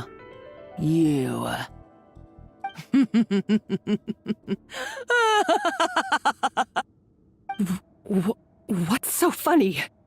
Oh, you're too much. I thought I'd play along for a bit just to amuse myself. You gave a very rousing performance. I saw your dumb plan a mile off. There's no poison in these bottles, just clean, fresh water. No. Revenge is a dish best served cold, you know. Did you really think your half-baked plot would fool me? You're a lousy chef, and you make a lousy villain, too. A complete waste of space. No wonder you never amounted to anything. Everything I ever did was a failure. And now, I failed again, for the last time. Hey, why don't you try your hand at being a comedian in your next life? You got a good laugh out of me. But now the show's over. You should have just done like I asked, Savannah. All I wanted you to do was scout the ruins for me. But you had your chance, and now it's time to say goodbye. Stop right there! Let her go, Monica! We've got you surrounded! Escoffier? Ugh, looks like I'll have to keep you around for a little longer. You can't! Stay back if you want her alive! Escoffier and the Traveler. I can't take you both on in combat, But if you so much as flinch, I can end Savannah's life in a heartbeat. Monica, what are you hoping to achieve by this? You're about to commit murder, and for what? A recipe? A recipe? You chefs are all blinded by your myopic focus on kitchen affairs. Well, some of us actually have bigger fish to fry. Modeste had a secret. The truth behind his so-called genius, the je ne sais quoi factor in his Gâteau de Bourg, and it's right here in these ruins. Are you serious? You're here because of a Gâteau de Bourg obsession? You've gone completely mad! I couldn't care less about the cake itself. No, the real treasure is the secret ingredient that Modeste sourced from these ruins. He and Savelli were fools. A priceless treasure of Remoria in the palms of their hands, and they thought, ooh, this would go great in our cake mix. We're talking about a powerful stimulant that also sharpens the senses. That's no cooking ingredient. It's a groundbreaking drug. That's right, I've done my research. It was a drug that Remoria developed for their war machine. I could make a killing by selling it to the treasure hoarders or the Fatui. Will you listen to yourself? You're completely delusional. My eyes are wide open. Just wait till I get my hands on this treasure. You'll see what a fool you've been.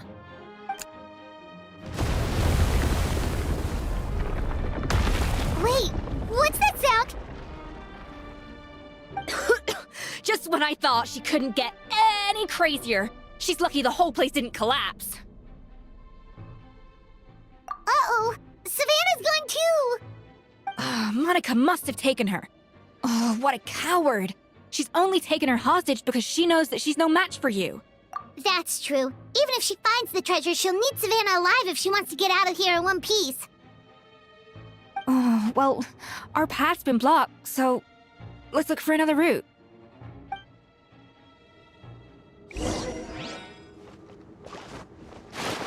The water looks pretty deep here. Maybe it leads somewhere.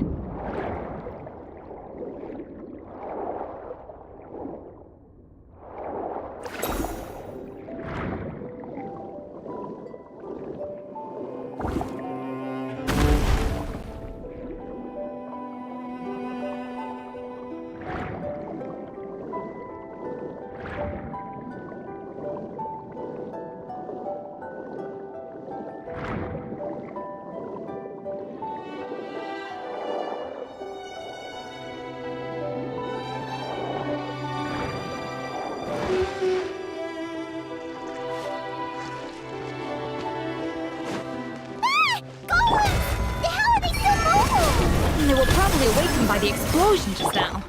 Alright, Knife Skills 101. Time for some rough chopping. Let's go.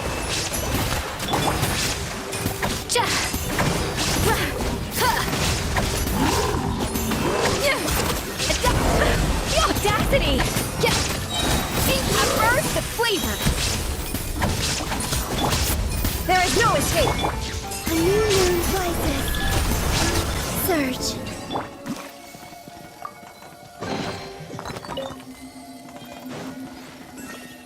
Up and away!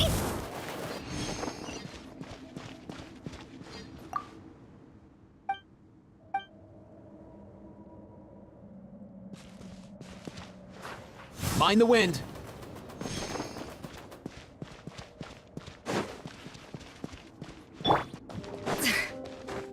Another door? Guess we need to prepare another feast for our guests.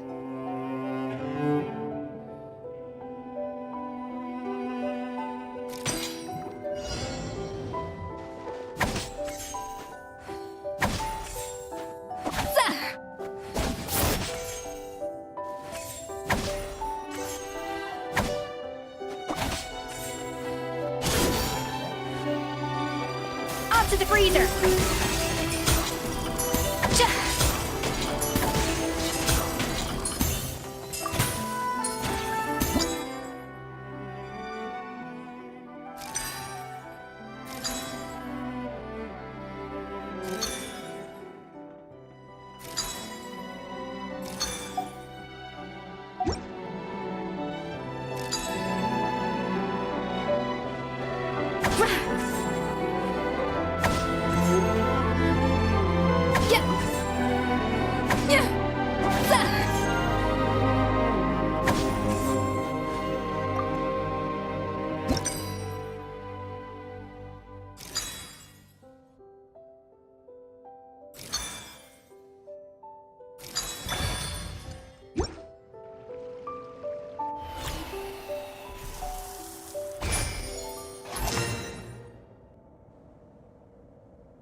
It seems to really like the texture of real maritime flowers.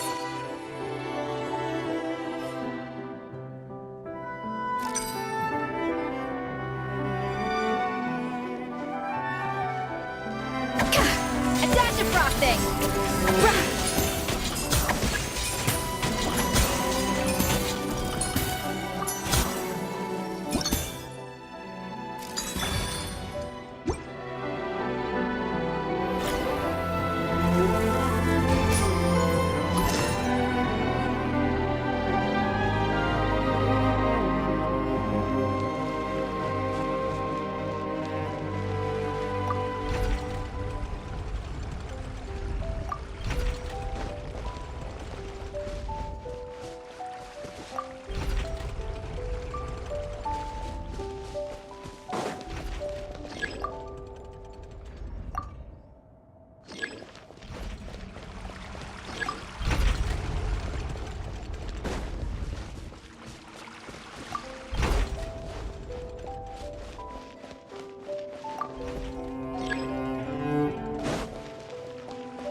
A little amuse boost! Shine down! Let's go!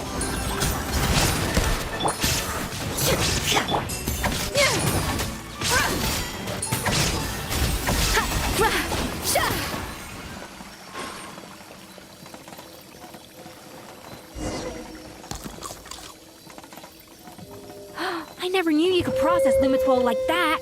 Alright, I've got to jot this down. Limitwalls are maritime flowers. This could open the door to a whole new world. Yep, that's literally the plan. Wait, hold on. Which door are you talking about? Find the wind. All right, bro!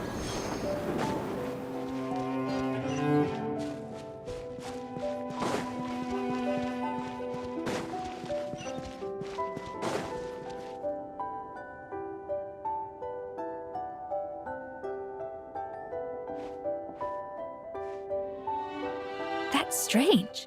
These don't look Romorian to me. More like last century Fontaine.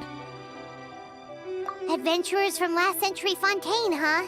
Oh, Modeste and Savelli, do you think they camped here? By the looks of it, this was a one-person camp.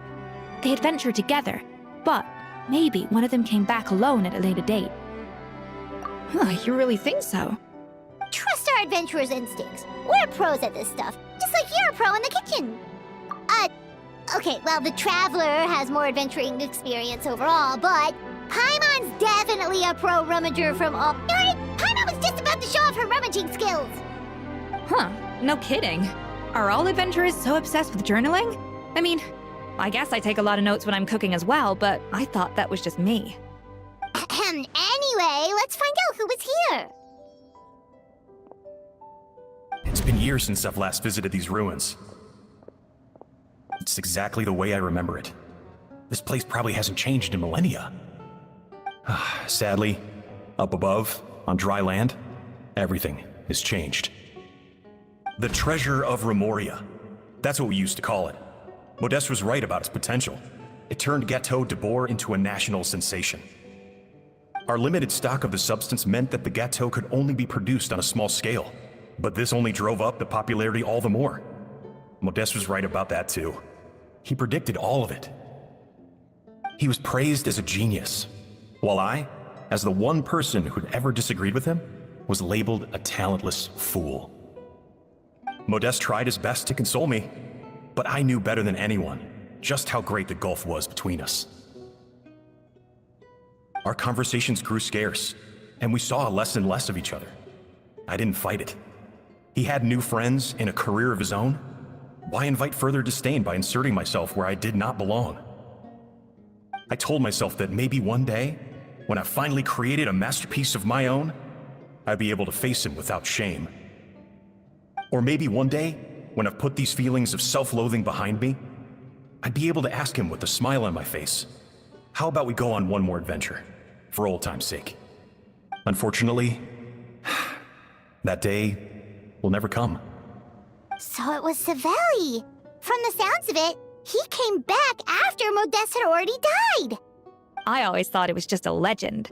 But if it's true, then this must be the place where they found their secret ingredient, the birthplace of Gâteau de Bourg. In that case, what does that say about the death of Modeste? If it's all true, maybe Savelli really did have something to do with it. The taste of Gâteau de Bourg has changed. Modeste was convinced of this, even though everyone swore they couldn't tell.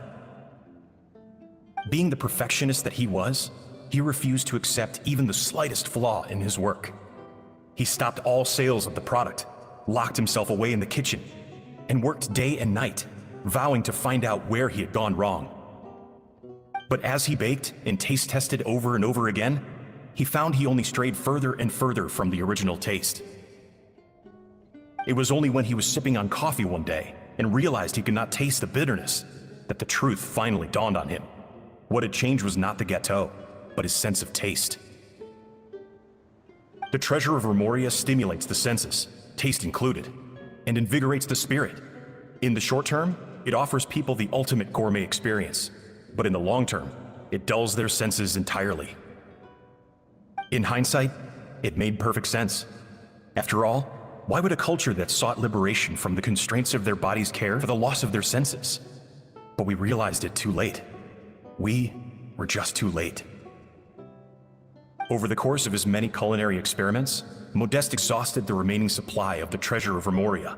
He consumed it all himself. The finest culinary talent of his generation now faced a future in which he would never be able to taste anything ever again. Finally, in despair, he took his own life. And because we had become estranged, I cannot be there to stop him, to offer some words of comfort, or even to say goodbye. Yet despite everything, he sent me his final letter. The treasure of Remoria? Guess Monica was really onto something. It really was a kind of drug. So, Modeste chose to end his own life. Then, why all the rumors that Savelli murdered him? Also, neither the Codex nor any other contemporary records make any mention of the treasure of Remoria. It's almost as if someone deliberately erased it from history. Modeste told me everything in his final letter. His was a tale of how even a genius could fail, and how much more devastating it is when it happens. Did he hope I would gain some personal catharsis from knowing the truth? Or maybe he wished for me to warn the public about the dangers of Gâteau de Bourg. But if the public ever learned how Modeste's greatest triumph became his undoing, his fall from grace would be swift and merciless. 1 minute, what would be his legacy then? How would future generations view everything we built together? I fear the scorn I have faced these last years would pale in comparison to the scorn shown to him by the history books. I cannot let that come to pass. I will do what I must to protect his name. It will mean tampering with his notes to remove the damning details, leaving mere fragments of our story behind. It may lead his family to suspect me of having a hand in his demise. But if that's the price of destroying all evidence of my crimes, then so be it. I would rather the world believe a tale of genius and jealousy than see his reputation in tatters. The final loose end is the evidence here, at the bottom of the sea. Huh? What's wrong? Didn't we say Savannah should be safe for now? So we thought, but if Monica finds out what happened to the treasure, there's no telling what she might do.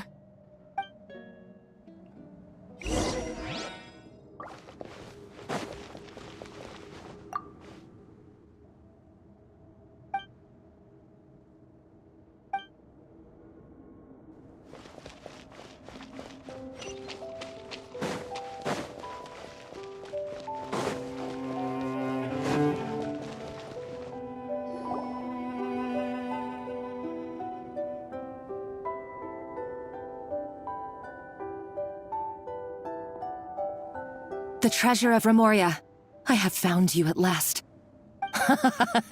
Savelli, you tried your best to bury the truth, but you underestimated the children of Modeste. Some fragments of his diary escaped your clutches, and we have held on to them for generations. But I have to thank you too, Savannah. Without your help retrieving the codex, and with it the last piece of the puzzle, I may never have found this place. But now, finally, the secret to Remoria's military might is within my grasp. The treasure of Remoria is mine! Oh. It's empty. It's empty? Monica? Oh, we were seconds too late. Escoffier? What's the deal with that jar? Savelli's final act! He wanted to conceal the secret of the treasure forevermore and make sure it would never harm anyone again. So he came here after his friend's death and destroyed every last shred that remained. This can't be happening. All the years I spent piecing together the truth. All my painstaking planning. All that for an empty jar? Monica, don't do anything stupid. This ruin is more dangerous than you realize. Oh, shut your pie hole! Praise be to Lord Remus. You barbarian shall be slain.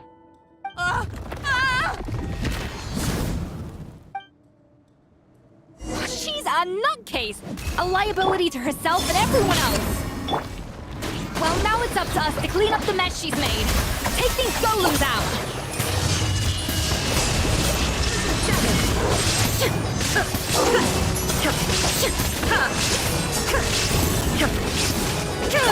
A moonlit night for all. Whoa.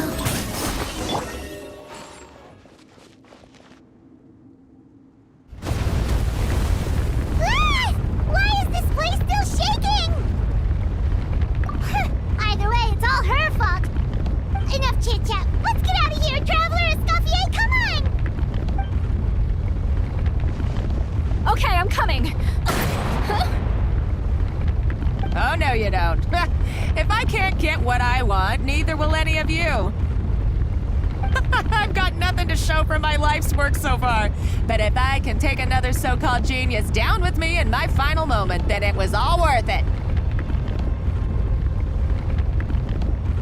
You're a psycho!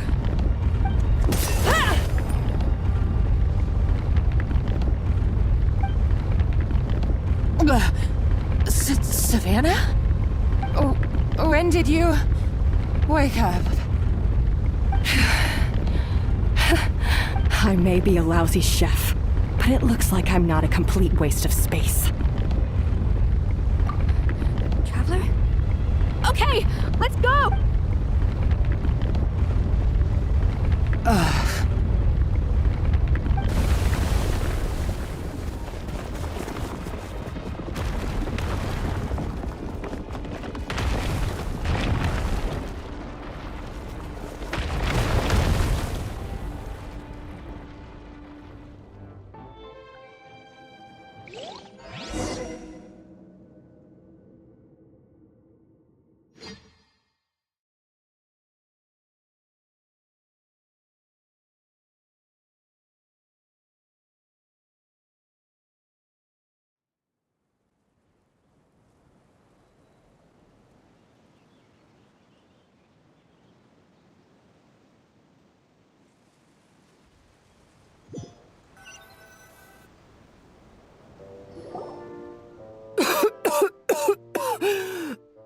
Escoffier! Savannah! Traveler! And Paimon! Venegem, what are you all doing here? What did you expect us to do? Stay at the restaurant and sit on our merry derrieres while the Traveler and Escoffier were out here risking their lives? We had to do something, even though that something ended up being, well, waiting for you here instead. I don't deserve any of you. And I certainly don't deserve to be your head chef. It was my fault Escoffier had to leave. Then I couldn't live up to her standards. I acted like a tyrant in the kitchen.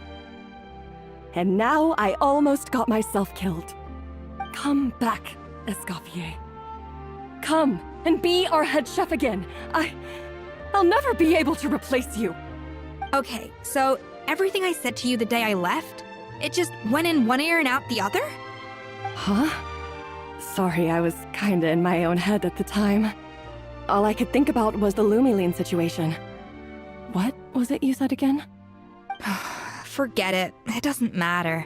Anyway, I didn't leave this job because of you. And you're not nearly as awful a chef as you think. If you were that bad, why would all your staff show up here for you? Escoffier's right. Sure, you nitpick our work and get us to do things over a lot, but when it comes down to it, you're the one who's always doing whatever it takes to make sure the customers get served on time, every time. Things were pretty rough after Escoffier left, and Savannah's the only reason we've been able to make it through. Our customers know that Escoffier doesn't work for us anymore. But the fact is, they keep coming back. If that's not an endorsement of your work, I don't know what is. At the end of the day, we're all human, and we all make mistakes. All we can do is recognize where we get it wrong and do our best to improve. That's all that's humanly possible. No, I get what you're saying, but what I did to Firmont and to Escoffier, it's unforgivable! Well, about that, there's someone else here to see you, Chef. It's been a while, Chef Savannah. Firmont? I'm so sorry. I put far too much pressure on you, and the way I stubbornly refused to go and see you after you fell ill. There's no... But I'm too late, aren't I? The damage is done. I heard that you can't even hold a kitchen knife anymore. Actually, I think I'm going to be just fine. Huh? We thought Firmin's problem was purely psychological in nature. But after the threat letter came to light, it got Firmin thinking. And then he remembered the tea that Monica used to give him every night. And as it turns out, she was lacing it with Lumiline the whole time. No way! Doesn't that cause nerve damage? It can. High doses pose a risk of serious nervous and sensory complications. But if you calculate the dosage carefully, you can control the extent of its effects. A small dose might simply make a person more emotional, whether that mean more fragile or more hot-tempered. No wonder it seemed like you lost your edge. I asked my friends at the Fontaine Research Institute about it. They said that with the low dose I was taking, the risks are pretty small. They also... Well, that's what happens when you give someone a little bit of hope to cling on to. There's more. We believe that Firmin was likely not Monica's only victim. You mean she poisoned me too? Oh, so that's why Savannah's been so irritable this whole time! Let's not be too quick to blame everything on the Lumiline. That stuff can only amplify what's already there. So tasty food will seem like the most delicious thing in the world, while food you don't particularly care for will become utterly revolting. So you better make sure you reflect on your behavior and apologize to every single person you've wronged. I will. I'm sorry. There's still one question that's really bugging me. Why is it that no matter what I do, my Gâteau de Bourg never tastes the same as yours? Is it just... is it because you're a genius and I'm not? It's because the heating element in your oven is broken, you silly goose. What? Huh? I felt like something was off during the cooking contest. Once I got around to checking all the equipment, I noticed it right away. There was a half-degree discrepancy between the temperature setting and the actual temperature. All the ovens in the whole kitchen had the same problem, which confused me at the time, but by this point, it's pretty obvious that Monica must have tampered with them. I would have figured it out the day of the bake-off, since the issue affected both our teams. But of course, Monica sabotaged mine so that could never happen. No. I spent so long trying to find out where I was going wrong, and then you pinpoint the problem in just one night? It all comes back to one simple, undeniable truth. You're a genius, and I'm just plain old Savannah. Oh, cut it out! Stop the woe is me act for a second and just think. I came up with this recipe. You don't think that might have something to do with it? Do you know how long I spent perfecting my gâteau de bois? 3 years! 3 whole years! I know this dish inside out, back to front and upside down. And you've been head chef now for what, 6 months? If that? A couple hundred failed attempts, and you're gonna throw in the kitchen towel and declare you'll never be successful because you're not a genius.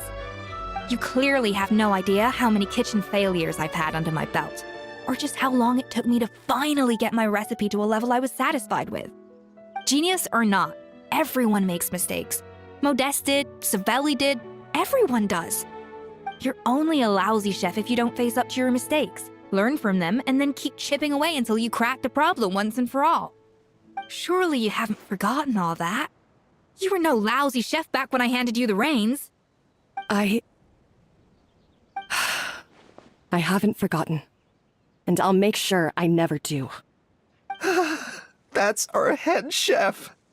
Haha! Sounds like we won't need another changing of the guard in the Hotel de Bord kitchen anytime soon. Huzzah! Aw, what a perfect ending to a crazy journey. Look how happy everyone is. So you got your mojo back now? Yeah. Thanks to you, Escoffier. In fact, no. Thanks to all of you. Aw, friends again. So nice to see them finally settle their beef. Good. So now that's out of the way. It's time for payback. You cheated in our last bake-off, and I demand a rematch right now. Huh?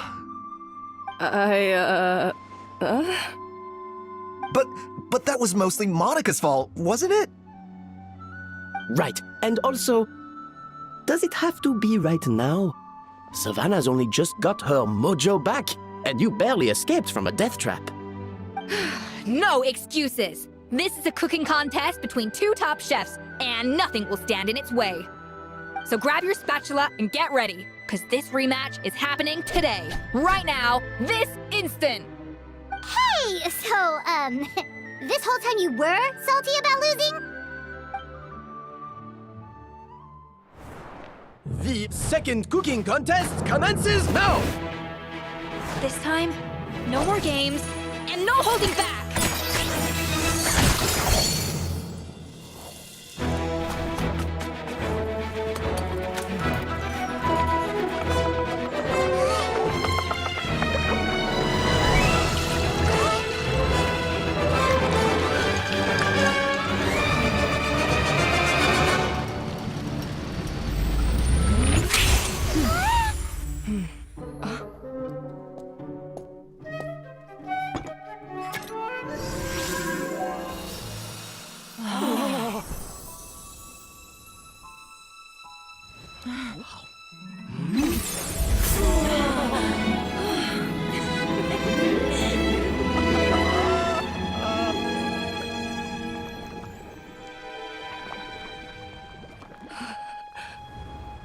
I feel like I don't have the right to be here. Hey, what are you so afraid of? You can't unbake it now. And if you don't serve it, then good or bad, you'll never find out how to improve.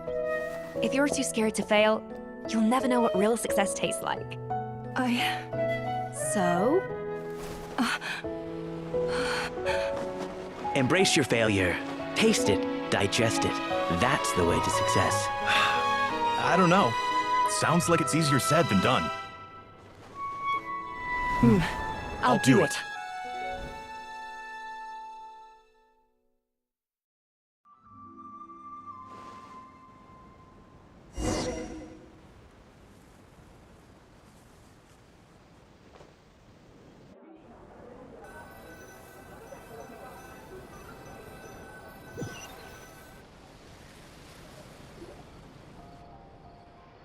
The results are in! A landslide victory for Escoffier! Quite rightly, too.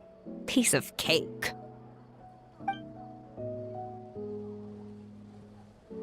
Oh yeah, look at that! Savannah looks pretty chipper too, considering she lost. Now, where were we? Yes. Do you have any more questions for me after everything that's happened? I thought Navia would have filled you in. And actually, I said all this to Savannah before I left. Although, as we saw, I don't think any of it sank in. I had 2 reasons for leaving. One was the food safety incident, of course, but the other was that the Hotel de Boer had reached a point where it didn't need me anymore. So I decided to step down and look for new opportunities to improve myself. Improve how? Well, a while back, I got to know a fellow chef from Liyue, and in her, I saw so many new possibilities. She has that same adventurous spirit that Modeste and Sibeli had in their youth. Slime mucus, blizzard tails. With her, nothing's off the table. There's a whole world of new flavors out there waiting to be explored, hiding away in ingredients we overlook. Case in point, remember those Romaritime flowers down in the ruins? I used them in the cooking contest just now. Did you taste the difference? What? Paimon didn't notice at all! Half of the art of cooking is dissecting the recipes of previous chefs and figuring out the exact constellation of elements that gave their work its signature taste. And the other half, it lies in freeing yourself from the confines of the kitchen.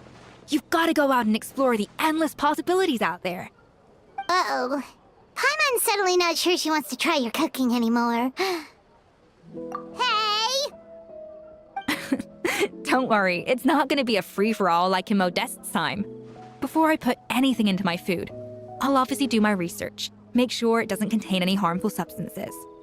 In the meantime, take this. It's a recipe for Petit Gâteau de Boer revised version. I tweaked it to suit your needs as busy adventurers. Hope you enjoy, and remember, feedback is always welcome. All right!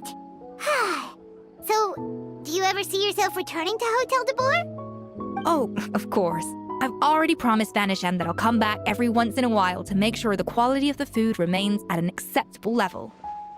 You know, Paimon's still a little disappointed that we never got to see the treasure of Remoria.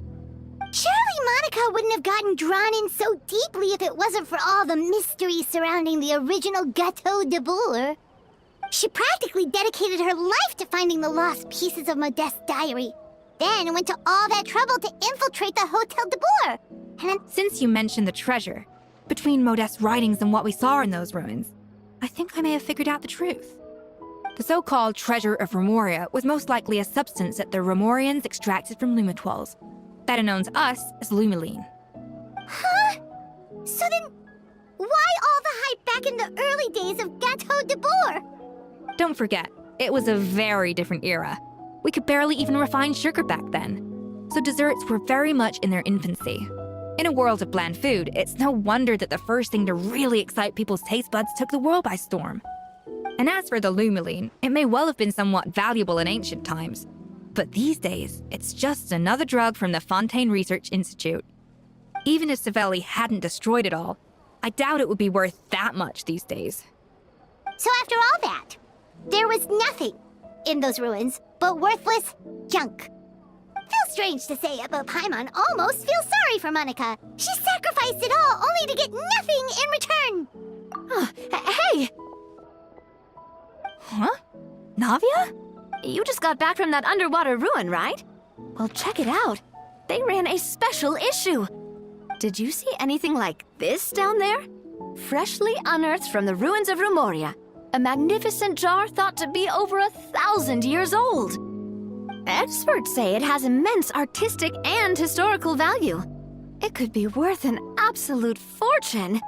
Wait, isn't that the jar they used to hold the treasure? If only it was still in one piece. Some butterfingers must have dropped it or something. Ugh, it's such a shame.